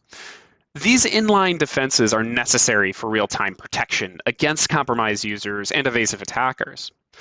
That's why we've also integrated our cutting-edge deception technology in ZTNA. Now, with integrated deception, we constrict attackers' ability to move laterally even further with application decoys that lure them away from real apps and contain threats immediately.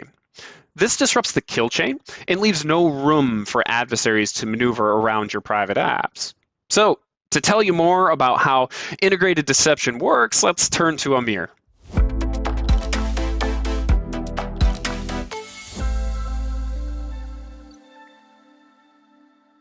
Thank you, Rick. Identity compromise and lateral movement are some of the most challenging issues to solve for. That is why I'm very excited to share that starting today, we are giving organizations the ability to detect compromised users, stop lateral movement, and limit the impact of targeted attacks with deception-based threat detection and containment capabilities.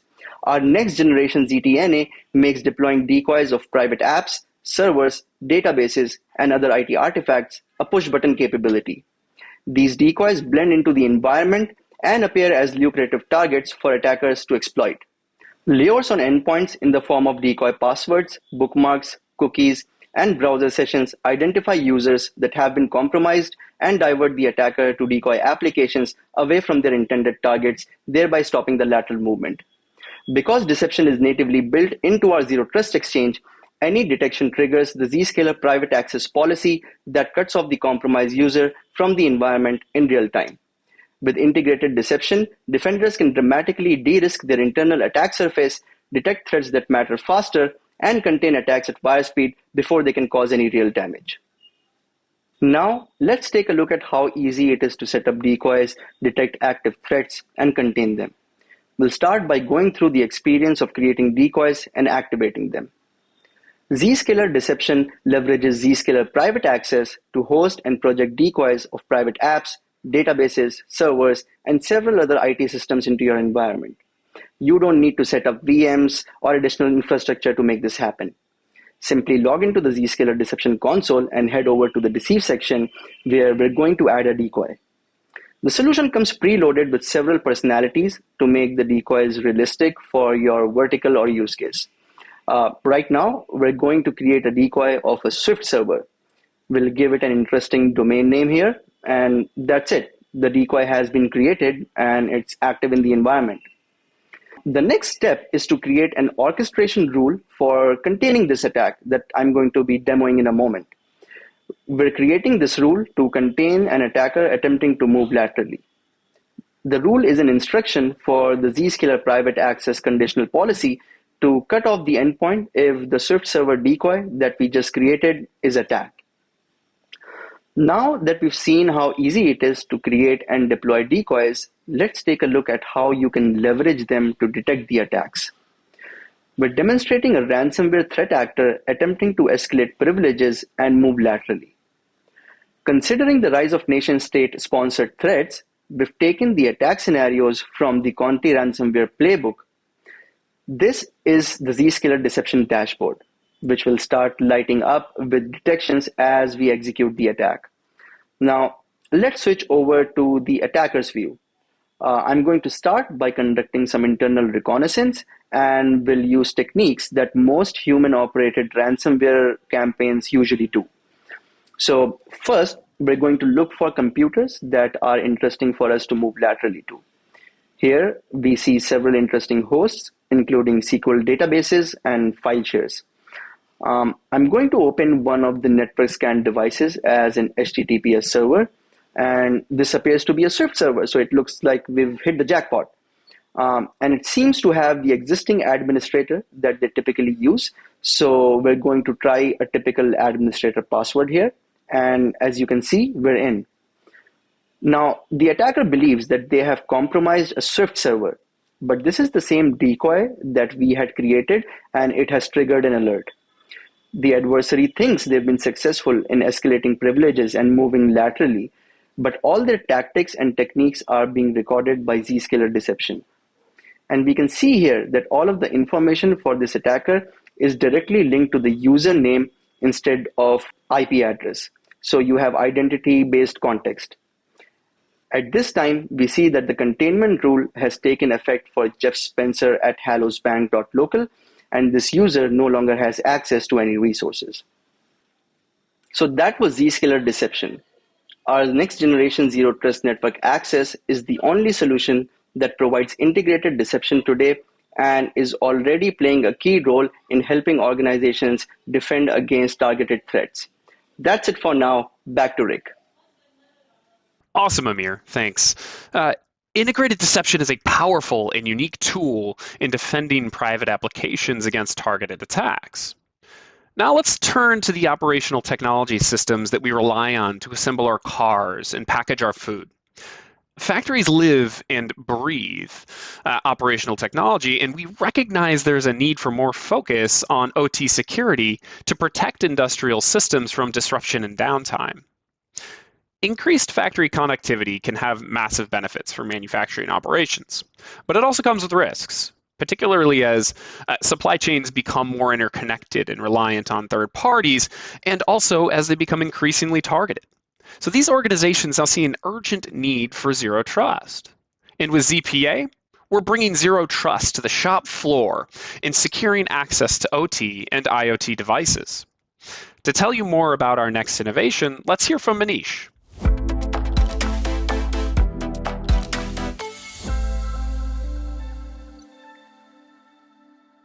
Thanks, Rick. Hi, I'm Manish Sahu, the Director of OT Transformation Strategy at Zscaler. Privileged users have access to critical systems and accounts, making them an important attack vector to mitigate. This is important in the industrial and operational technology world, where a single equipment or process failure can cause downtime for production systems, revenue loss, or even dangerous conditions for workers. With our next generation ZTNA, we can enable fully isolated clientless access to internal RDP and SSH servers in OT environments, all without having to install a client on the device or having to go through VPNs that are a persistent attack target. This makes it easy for plant admins, engineers, and even third-party vendors to create remote RDP and SSH sessions from field locations, from the factory floor, from anywhere. Now, I'll be taking you through our end-user experience where you can see for yourself how a fully isolated RDP and SSH session works in the browser. I've configured a portal, portal.zerotrust2, as the privileged remote access portal for a ZPA tenant. Once Lisa hits this portal, she is redirected to a page where she is asked to enter a username or email to sign in. When she clicks sign in, she's redirected to the configured identity provider. Out here, Lisa provides her credentials. After a successful authentication, she is redirected back to the privileged remote access portal, where she is displayed a set of tiles, and she only sees the tiles to which she's got access to. So this dramatically reduces the attack surface as compared to VPN, which just connects that user to a particular network. In this scenario, Lisa has access to an engineering workstation, which is a Windows system, as well as a Linux jump box. And here she's going to use the browser-based mechanism for RDPing or SSHing into a system to perform the task which she needs to do. Let's now watch as she connects to the workstation. By clicking on a tile, a new tab is opened and an HTML5 canvas is rendered which displays that RDP session for this particular engineering workstation. Lisa is prompted to enter the AD credentials for this Windows device. If the Windows server is configured with just local accounts, she would just need to provide a local username and password.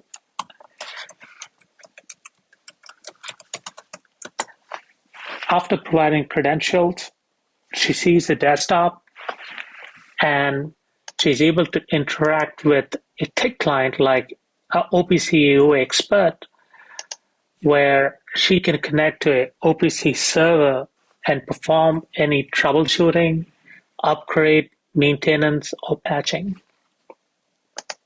She can also use this engineering workstation to jump to another Windows desktop downstream. She can use an on-screen keyboard to issue any commands like function keys or event control alt delete.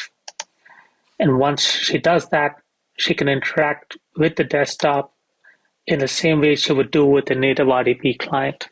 When she's done, she clicks disconnect to end that remote session and closes the tab to complete her task. No plugins were required for this session. No additional clients were needed to be installed. The beauty of privileged remote access is that it removes any friction for users, particularly third-party vendors on unmanaged devices who might otherwise have to use a VPN appliance to connect to the systems. And just as you saw with RDP, the user gets the exact same fast, easy experience starting an SSH session to accessing the Linux machine. So here she enters the credentials of a Linux machine. And once she's logged in, she can issue any Linux commands as she normally would. Out here you can see this is actually a Raspberry device, which she's able to remotely connect to using just her browser. Both the RDP and SSH sessions which you saw are fully isolated. They have no clipboard control, there's no copy or paste, there's no file upload. So it drastically reduces the attack surface and the possibility of introducing malware, which is very easy in OT environments. This concludes the end-user experience of the privileged remote console. Rick, I'll turn it back over to you now.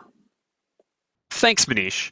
Now, private applications hidden behind the Zero Trust Exchange are protected from compromised users and devices. But what about the data residing inside your applications? So as you're extending access to these critical applications to third parties, contractors, or higher risk groups, you don't want anything highly sensitive to be exposed. Now, no longer do you need a complex, expensive, heavy VDI environment to keep data from transferring onto these unmanaged devices. Now, you can provide secure access to these critical private applications and set policies to do things such as block the download of sensitive data and prevent copy and paste.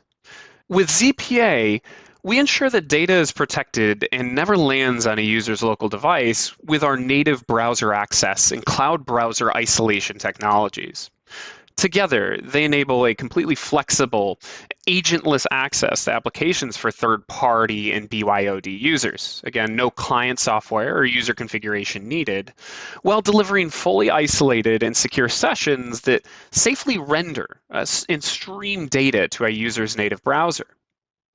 Now, pulling all this together, the next-gen technologies that you just saw pack in so many incredible features, and by bringing them together into a holistic ZTNA platform, we're able to deliver defense in depth to shrink your attack surface, to prevent compromise, eliminate lateral movement, and stop data loss.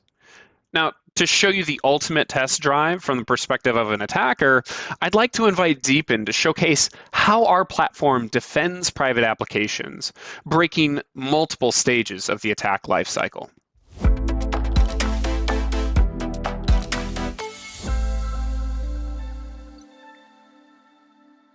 Thank you, Rick. Hello, everyone. My name is Deepan Desai. I'm the CISO and Head of Security Research here at Zscaler. today in my session, I will be walking you guys through a very important stage of a modern targeted attack cycle, right? So let me spend a few minutes walking you guys through what a targeted attack looks like. So the reason why a lot of these modern targeted attacks are successful is the adversary is able to start by discovering all the things that are visible to the external world, right? So the legacy castle and moat network security architecture means you have a lot of your assets that are exposed to the external side, and that is the first stage of the attack. The goal for the attacker over here is to find you. Anything that is exposed, they will look at even your social networking presence, identifying the employee names. And this provides a perfect starting point on what all things can they attack to achieve a compromise. The second stage is where they will attempt to compromise that asset. And this is usually through spear phishing attacks, malware exploits, vulnerability exploits. The goal over there is to have one asset in your environment that they have established complete control of. And from this point onward, this next stage in the attack is where they attempt to move laterally. Now, if you have the legacy architecture where it's a relatively flat network, this is fairly trivial for them to then move around in your environment and reach those high value assets where they're able to steal a lot of sensitive information. Now, in the Zscaler world, ZTNA makes sure that user-to-app segmentation and app-to-app micro-segmentation are critical part of your overall architecture. And what that means is your users are not on the same network as the application, right? That's number one. Your applications are hidden behind Zscaler Cloud, so the external attack surface goes away. And number three is the attacker is not able to move laterally like you're seeing in this example. So the final stage in these attacks usually ends up with them stealing sensitive information from any of the assets that they've managed to compromise. And these are usually, code bases, financial statements, anything that they can hold the organization accountable, right? To say, in case of ransomware attacks, pay ransom. Now let me walk you guys through what happens once your first asset is compromised, right? There's a huge difference between an asset being compromised and your entire network being taken over by the threat actor. And that's the third stage, which is where they're trying to move laterally. What we're going to look at now is we will double click on the lateral propagation stage. And there is a huge difference between an attacker able to compromise one of the asset in your environment versus your entire environment being compromised. And that's where this stage plays a very important role. So we're going to start with an environment where there is a compromised asset, which is behind Zscaler Private Access. That's what you see on the screen, right? And the typical first step from that point onward is the attacker will try to recon the environment. What are the machines that are reachable? They will also look at things inside the machine's memory, browsing history, things like that to identify those critical assets. And depending on the expertise of the threat actor involved, they may do something more stealth versus more aggressive. In this case, for the purpose of the demo, we will be doing a pretty short scan for a very specific ports, because my goal today is to perform a log4j RCE exploit, and I want to identify all the web applications and potentially some developer systems as well that I'm able to reach through this compromised asset. So I'm going to hit scan over here. I'm just using a simple nmap scan, and this is the range that I was able to identify from the system based on some of the SSH keys that I found, and here are the results, right? So I'm seeing 3 hosts that are up, and I'm able to reach from this machine. And I also see that there are these 3 ports that I was looking for. All of those are open on the system as well. Now, me as the attacker at this stage realizes that they have identified 3 assets. The next stage usually is they will try to fingerprint those assets. They may even try to connect to those, right? And this is where what really happened is Zscaler's active defense technology is being used by the organization in this scenario. All those 3 systems that were tactically planted in the compromised endpoint, right, as part of our deception deployment, were decoys, right? They are not real applications. And when the user attempted to scan that, or even when they try to access that, your SOC team will see an alert. This is me switching to the admin panel of our active defense product, Zscaler deception product. And your team will have detailed information available, telemetry, event logs that can then be leveraged to orchestrate response. Right? We've rightly flagged this as lateral movement attempt from a potentially compromised asset. So switching back to the compromised machine, now at this stage, if I were to look at your SOC team's side, your team has ability to restrict access for this compromised user so that you're able to do things like step-up auth, right? So invoke multi-factor authentication. You are able to leverage Zscaler cloud browser isolation, which I will also talk about at the later half of the demo. And your team can essentially block access to your internal application for this users because of the potential post-compromise activity. Now, let's say there was a Log4j, there was a web server inside the environment behind ZPA that the user has access to, right? And this is that asset. As you already know by now, the user never ends up on the same network as the application, right? There's no IP address being assigned, so there's only layer 7 access. What you see on the screen right now is the attacker is trying to run a simple GET request, which is using the Log4j exploit string. So this string will, if the server is vulnerable, it will result in a connection going out to the attacker controlled machine. This is our external attacker controlled machine that I will show you shortly. Right, so the attacker machines are visible on the right side of the screen. So this is my internal Log4j vulnerable application. It is behind ZPA. And what you see at the bottom of the screen is the attacker server. So this is the view the attacker will see when the vulnerability exploit is successful. The attacker will also get a full remote shell access that is visible over here. So I have a simple netcat listener listening on port 999. So let's execute the attack. I just fired off the exploit.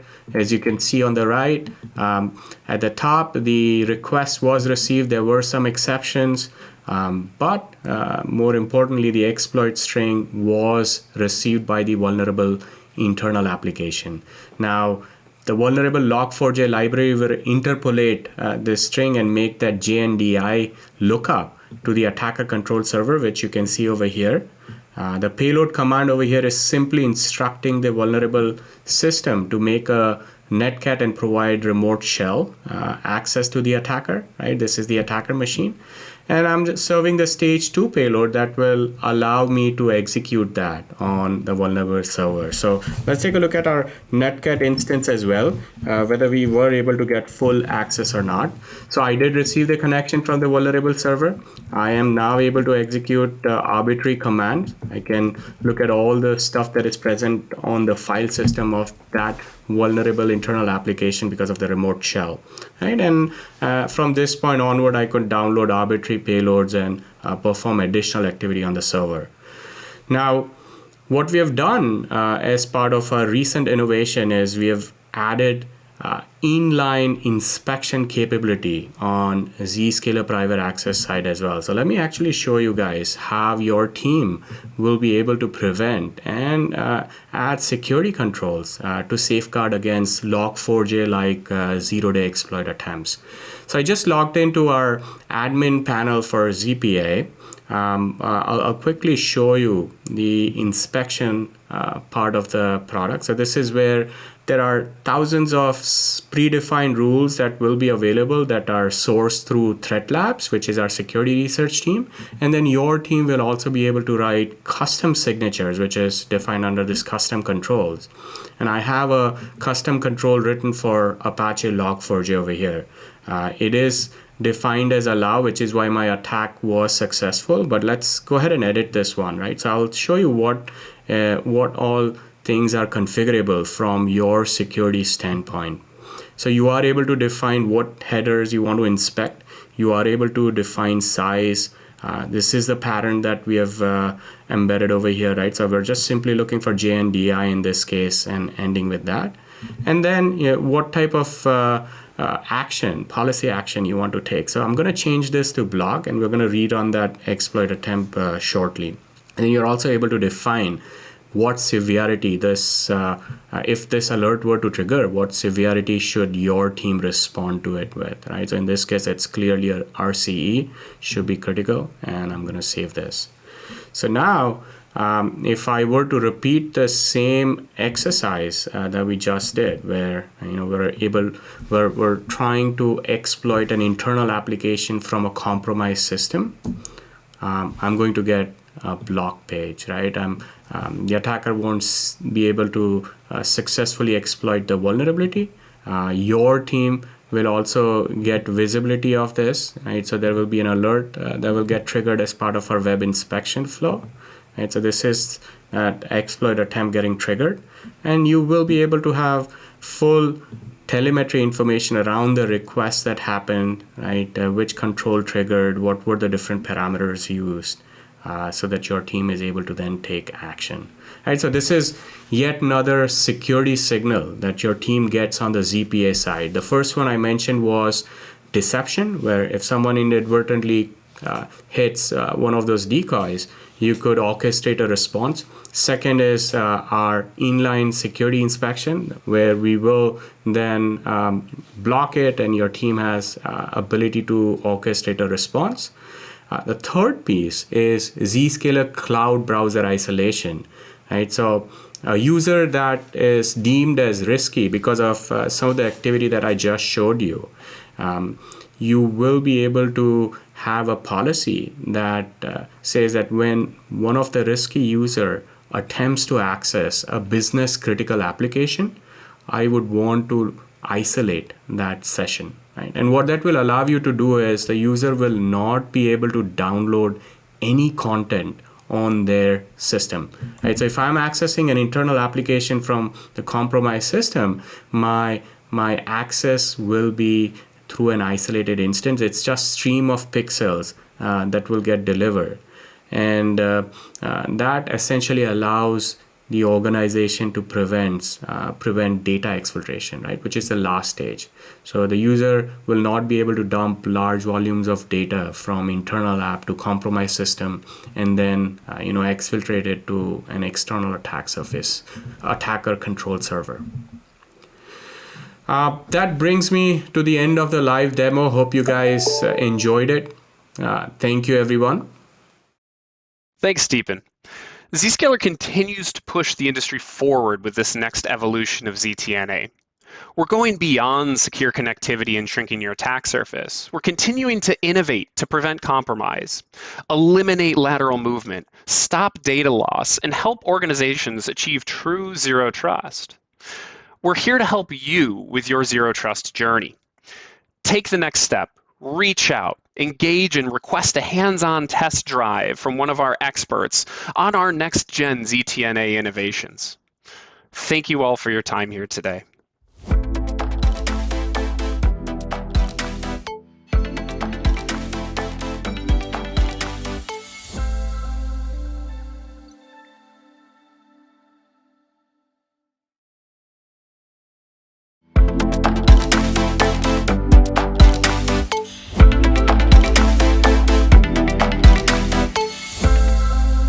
Thank you for joining us for this conversation about zero trust adoption best practices. I'm Lisa Lorenzen. I'm a field CTO with the Americas. I've been with Zscaler about 5 years, and I'm focused on our zero trust solutions. Thanks, Lisa. Great to be here with you. My name is Brian Green. I am a security practitioner. I've been in the field for about 25 years. I come with an engineering and architecture background in network and cloud security, and I've been with Zscaler for about 5 months. It's always nice to talk with you, Brian. So take us through what we're going to discuss today. Sure. So on the agenda today, we have a lot to talk about. We are going to talk through what Zero Trust is, how it is difficult to get there, and the majority of the conversation today is really going to center around the journey, the various approaches to Zero Trust and Zero Trust adoption. Sounds good. So let's start by setting a baseline. In the NIST guidance that came out last year, NIST 800-207, they outlined a Zero Trust architecture that's based on some common components: policy decision, policy enforcement, the ability to bring in various elements like identity and device context. If we look at this at a high level, it really breaks down to what can we understand about the user. Zero trust is just shorthand for zero implicit trust. We need to establish trust. And the way that we establish trust is by gathering context and then comparing that against a baseline. So the first step is to intercept the traffic, terminate the connection attempt, decrypt if necessary, identify who's requesting, and then come in and verify. Verify the user. Is the device managed or unmanaged? Is it compliant with requirements? Are there other risks or security considerations that need to be taken into consideration? All of this goes into the establishment of a context-based least privilege access connection. So access is only granted once the user has passed all of these gates, and we're not taking the legacy approach of connecting an endpoint to a network. Instead, we're connecting a user directly to an authorized application. If we break this down a little farther, it looks a lot like things you already have in your environment today. We're not starting from scratch. You might have endpoint security and protection components, identity and access management, backend SIEM and SOAR for logging, monitoring, and orchestration. The Zscaler Zero Trust Exchange slots into your existing security ecosystem. Our service edges provide the policy engine and policy decision, as well as policy enforcement. We have the ability to deliver traffic to applications both in the data center, private applications in a public cloud, even private data in a software as a service environment, while protecting users from open internet and potentially malicious external resources.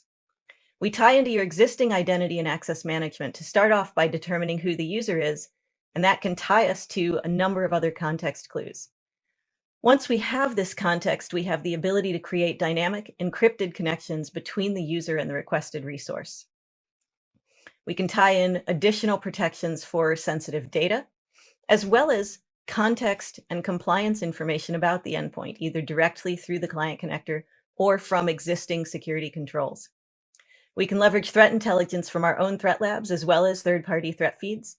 And we tie in a number of different compliance elements for the back-end resources themselves, the cloud environments, with cloud security posture management, cloud infrastructure entitlement management, some of these new fields that have sprung up as applications have moved to cloud environments. We tie that back to your SIEM so that you have full visibility, and then that can also tie into a SOAR environment for orchestration, automation, and the ability to make as much of this run on Rails as possible. So once we have this ideal solution defined, the question is, how do we get there? Brian, what are some of the challenges in getting here? Thanks, Lisa. So thank you for the walkthrough of NIST 800-207. It's great. I think we all really appreciate the guidance from NIST and their direction, but we also recognize that it's complex. And NIST 207 is not exactly a how-to manual. It is not a paint by colors. It's not a step-by-step instructional. So our goal today is really to understand how we can translate NIST 207 and Zero Trust methodologies into actionable best practices. So how can practitioners in the field adopt these things? So what we're going to attempt to do today is to answer difficult questions. So for example, how do we pivot to Zero Trust from legacy-based architectures? Where do you begin? How do you start this journey? What are some of the best practices for adoption? And importantly, how do you get stakeholder buy-in? How do you get consensus within your current organization, within your current leadership team, within your stakeholders? We also get into understanding what is the appropriate level of board visibility? How do you get executive buy-in? How do you get executive support for these initiatives? And lastly, we'll close with common misconceptions and pitfalls, things you should avoid in your Zero Trust journey. So Lisa, could you share a couple of the high-level takeaways for today's session? Absolutely. We can give you the TLDR up front. There's 3 key takeaways today, and the first one is bias towards action. So you're on fire, effectively. The threat landscape continues to change with cloud, cloud migrations, the adoption of public cloud services, and obviously what is happening in the world with working from home and working remotely. So how do we tackle that? Take the first step. Figure out where you can buy down risk, or at a minimum, solve a painful business problem, whether that's performance, cost, or legacy technology incurring technical debt. Once we do that, then once we tackle that, expand strategically. So recognizing that Zero Trust is not a monolithic effort. There are many caveats, many pieces to this puzzle, and that this is a journey, and practitioners really need to plan accordingly. Definitely. So let's start with the first item. So bias toward action. Lisa, what has worked for you? My biggest problem in most environments is overthinking, overanalyzing. It's definitely worth taking the time to consider a first step, but at some point you have to stop thinking and start doing. The goal is to get some relatively low-hanging fruit wins while you figure out the larger strategy. Zero Trust can be overwhelming. There's so many vendors touting it. There's so many white papers from analysts to government guidance. So how do we find the low-hanging fruit? We look for a pain point. Common entry points for Zero Trust are identifying a security risk. That might be an exposed attack surface, it might be overprivileged access, or third-party access. Another adjacent area is poor user experience, whether that's due to backhaul, latency, or just the complexity of the security stack itself. And a third enormous area is cost. Could be the implicit cost of technical debt, expensive network infrastructure, ongoing connectivity costs. But my goal is always to start small, and that way we can ensure success early in the process and build credibility for tackling some of the harder problems. Brian, how did this play out for you? Yeah, for me, bias towards action really is exactly, I would say, +1 to the start small. Understand what your risk is. So have some means or some mechanism to really quantify what the risk is in your environment. Start with those very small use cases and socialize those with your larger team. Is this risk? Is this the same risk that your executive team, your board of directors is seeing? Is this the same that your engineering team is faced with? Socialize those use cases, really make sure that there is buy-in and really have rigor around some of these outcomes. Make sure that you're focused on, make sure that first step is very sound, is going to actually solve buy down material risk across your organization. And one word of caution I would say is, we all do this, especially with new technology, is avoid scope creep, right? Shiny new things. Zero Trust there's a lot of new materials and new capabilities that Zero Trust is bringing. So, try to avoid doing all the things and trying to solve all of the problems, but be very rigorous around very particular outcomes. The other part I would say is to avoid analysis paralysis. So just getting, purposely breaking out of this, needing to boil the ocean and trying to, solve all of the, security problems within your organization, but to really build strong conviction around architecture. Lisa, I'd be curious, how have you seen, customers getting stuck or just getting into sort of this analysis paralysis mode? Well, I think one of the challenges is believing that you have to get it right on the first try. There is no single right answer for Zero Trust. It's not monolithic. So what we need is an architecture that's flexible enough to accommodate different levels of maturity, and that will help increase confidence. I think it's a matter of giving yourself permission to experiment and having the confidence to apply differing levels of control and granularity based on the context you have, based on the risk that you're trying to solve for, based on your level of maturity within the Zero Trust process. Yeah, I would agree, Lisa. And I think some other cautionary tales would be to not solution by democracy or trying to necessarily crowdsource the solutioning to this. I think it's important to get stakeholder opinion, to look at your risk posture and your risk appetite, frankly, and understand what that looks like, but not trying to solve, by democracy. So certainly socialize those outcomes, build consensus, have constructive feedback, and have a constructive feedback loop so that you can be very clear about things like the ownership model, who is going to own specific parts of those deliverables, ensuring that there is ownership with empowerment. So making sure that the engineering teams, the operations teams, the architecture teams that are deploying and building these solutions have the appropriate resources, have the appropriate capabilities, and the direction and leadership support so that they can be successful in these things.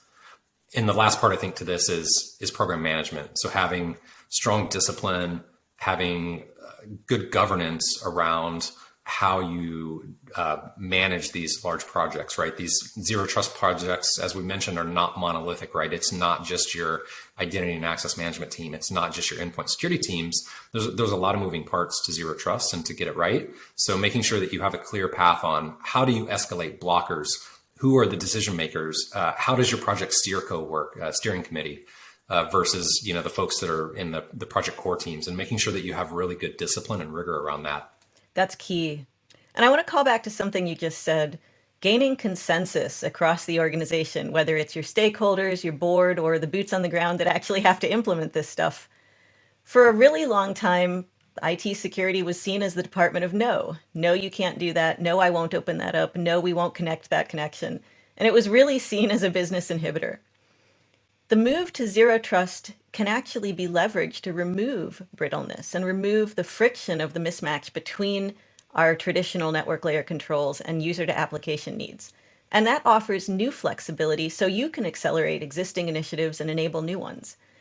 That could be removing barriers to deploying new functions or features, new applications, and it can even extend to things like increased business intelligence, where the security team is now offering data back to the business owners.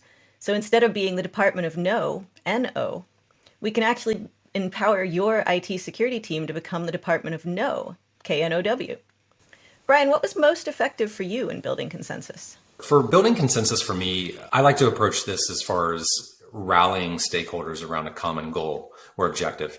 And I think this is a reference back to what we opened with is, trying to be very thoughtful about the problem that you're trying to solve, right? Getting off on a firm foundation. So starting with the why is this the first, use case that you want to solve with zero trust? And then effectively communicating those changes, how they will reduce risk, or even potentially, what are some of the security or business outcomes that you're really trying to achieve? So I think for me, this is really, goes back to sort of risk management 101 is identifying what are your key risks. Are you tracking key risk drivers?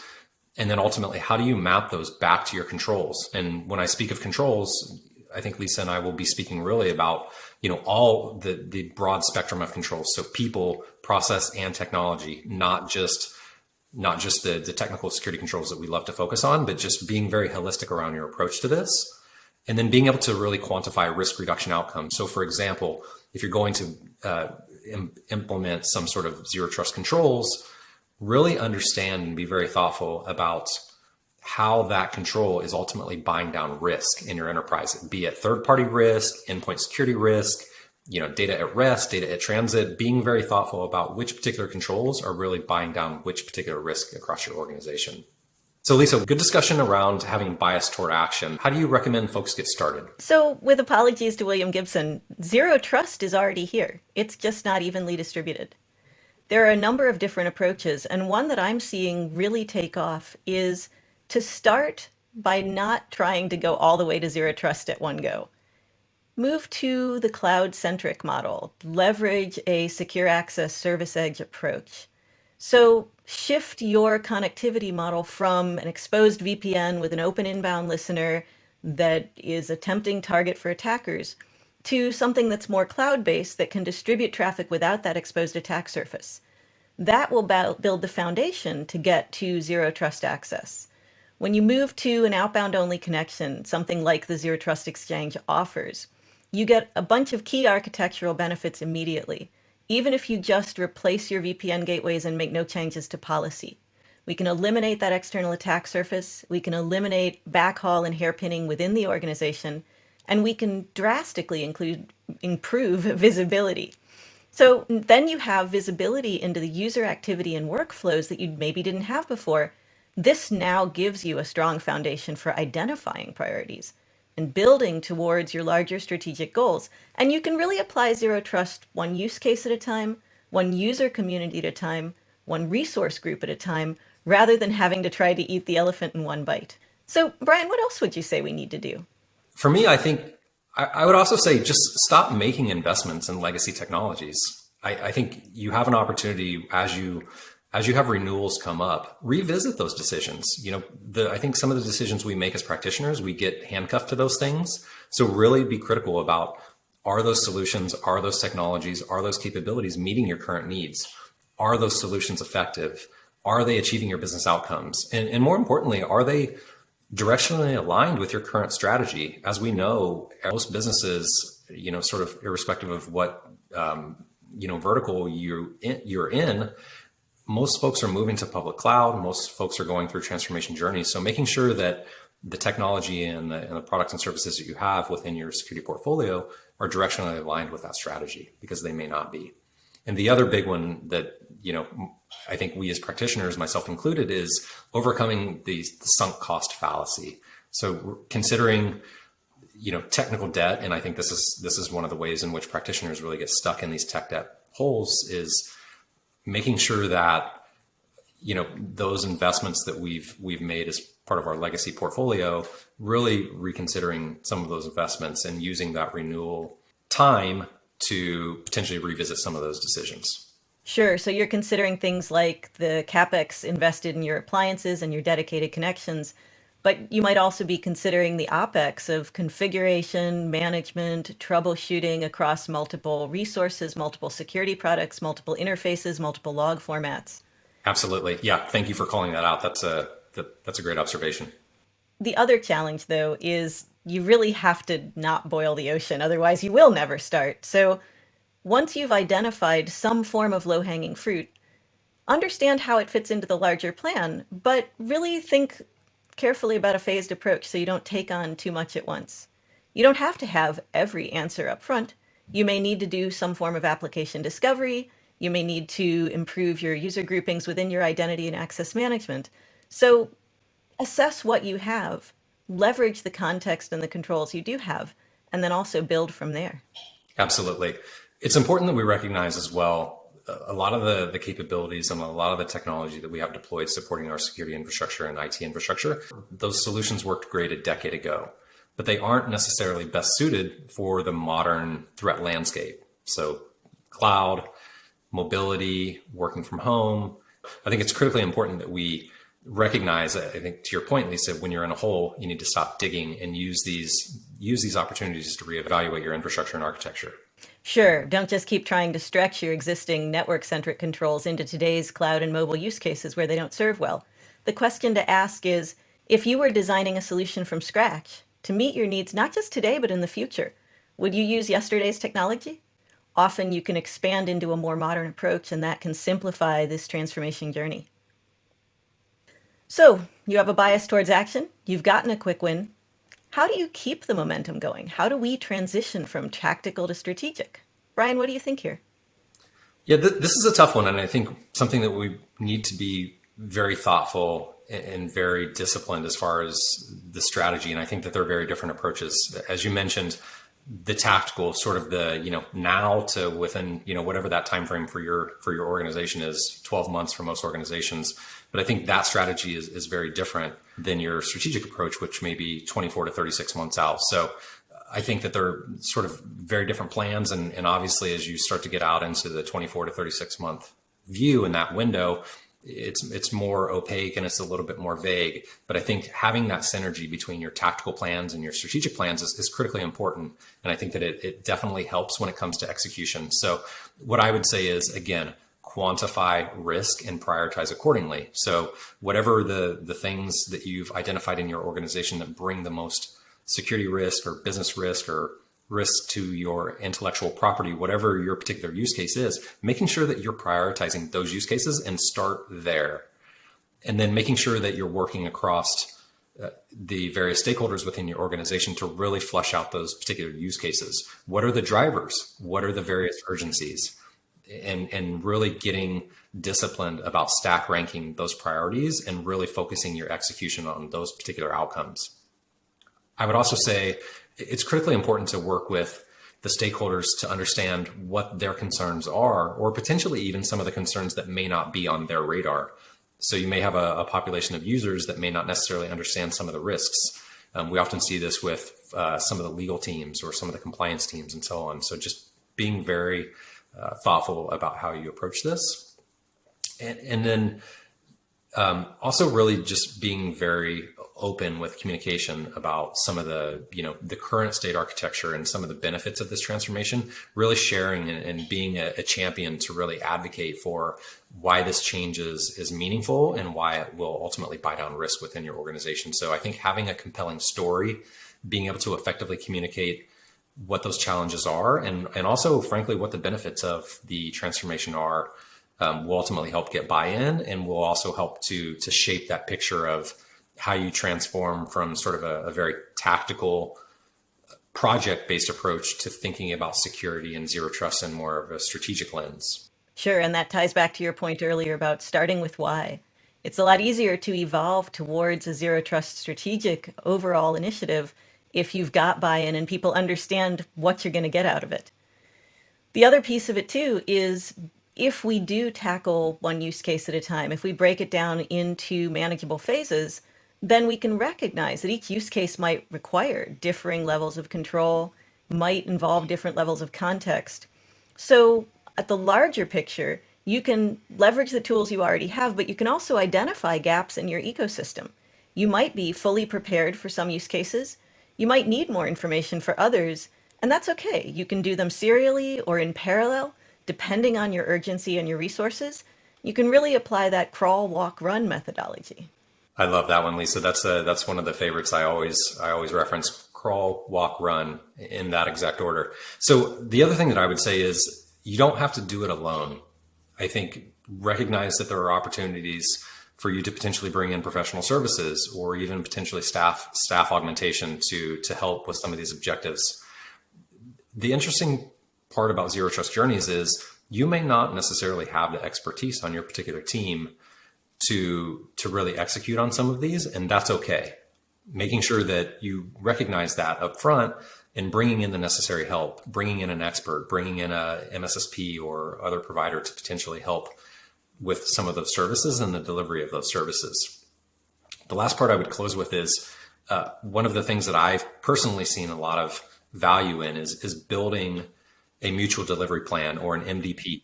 So this, emphasis on the mutual part of that word is it's an agreed upon plan between your organization and whatever particular vendor you may be working with, but to really have line of sight onto what success looks like. Where are the goalposts? What are the things that we need to accomplish as part of this plan, as part of this deployment that will get this across the finish line, and being very transparent about what those goals are, what those objectives are, so that everyone at the end of the day is marching towards the same plan. Right, and this way each step can be self-contained, but it can still work towards the larger goal. So instead of multiple independent or uncoordinated projects, you can build momentum along the way. We have a manufacturing customer that did exactly that. They were extending Zero Trust to their B2B users, partners, suppliers, even contractors, and they were doing it for one use case. When other stakeholders saw the benefits of that solution, everybody wanted to jump in. I was talking with the CISO. He actually presented at our Zenith Live conference a couple years running to talk about how they did this.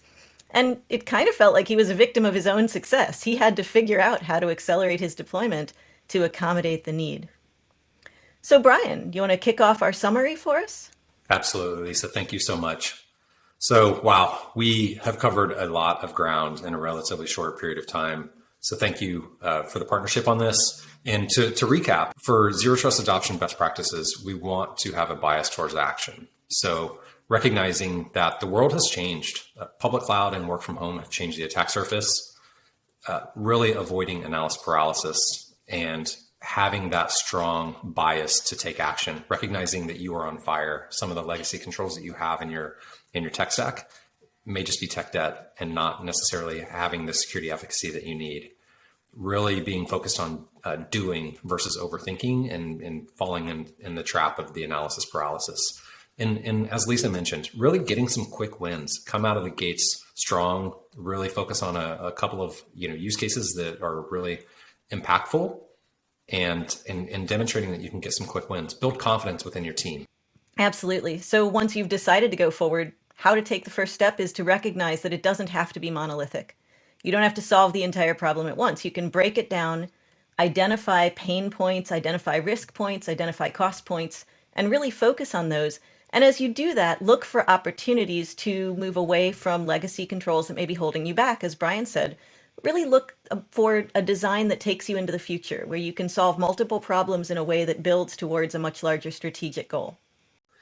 And lastly, expand strategically. So trying to make that transition from a tactical approach to a strategic approach. So prioritize using risk. Let risk be the compass heading for you. Let that drive your decision-making process. Working towards a defined end state. And that's really where the strategy part of this comes into play is what does success look like? What does your end state look like? If you don't know that, how can you start building a solution that ultimately is synergistic with that particular end state? And then just focusing on the crawl, walk, run piece of this is just recognizing, as Lisa mentioned, you don't have to boil the ocean. Start small, continue to build momentum, continue to build confidence. And lastly, get help. This is a team sport. You may not have some of the subject matter expertise, and that's okay. There are obviously professional services and staff augmentation and vendors that would be more than happy to help execute this journey with you, and just being able to bring all of those stakeholders to the team and execute accordingly.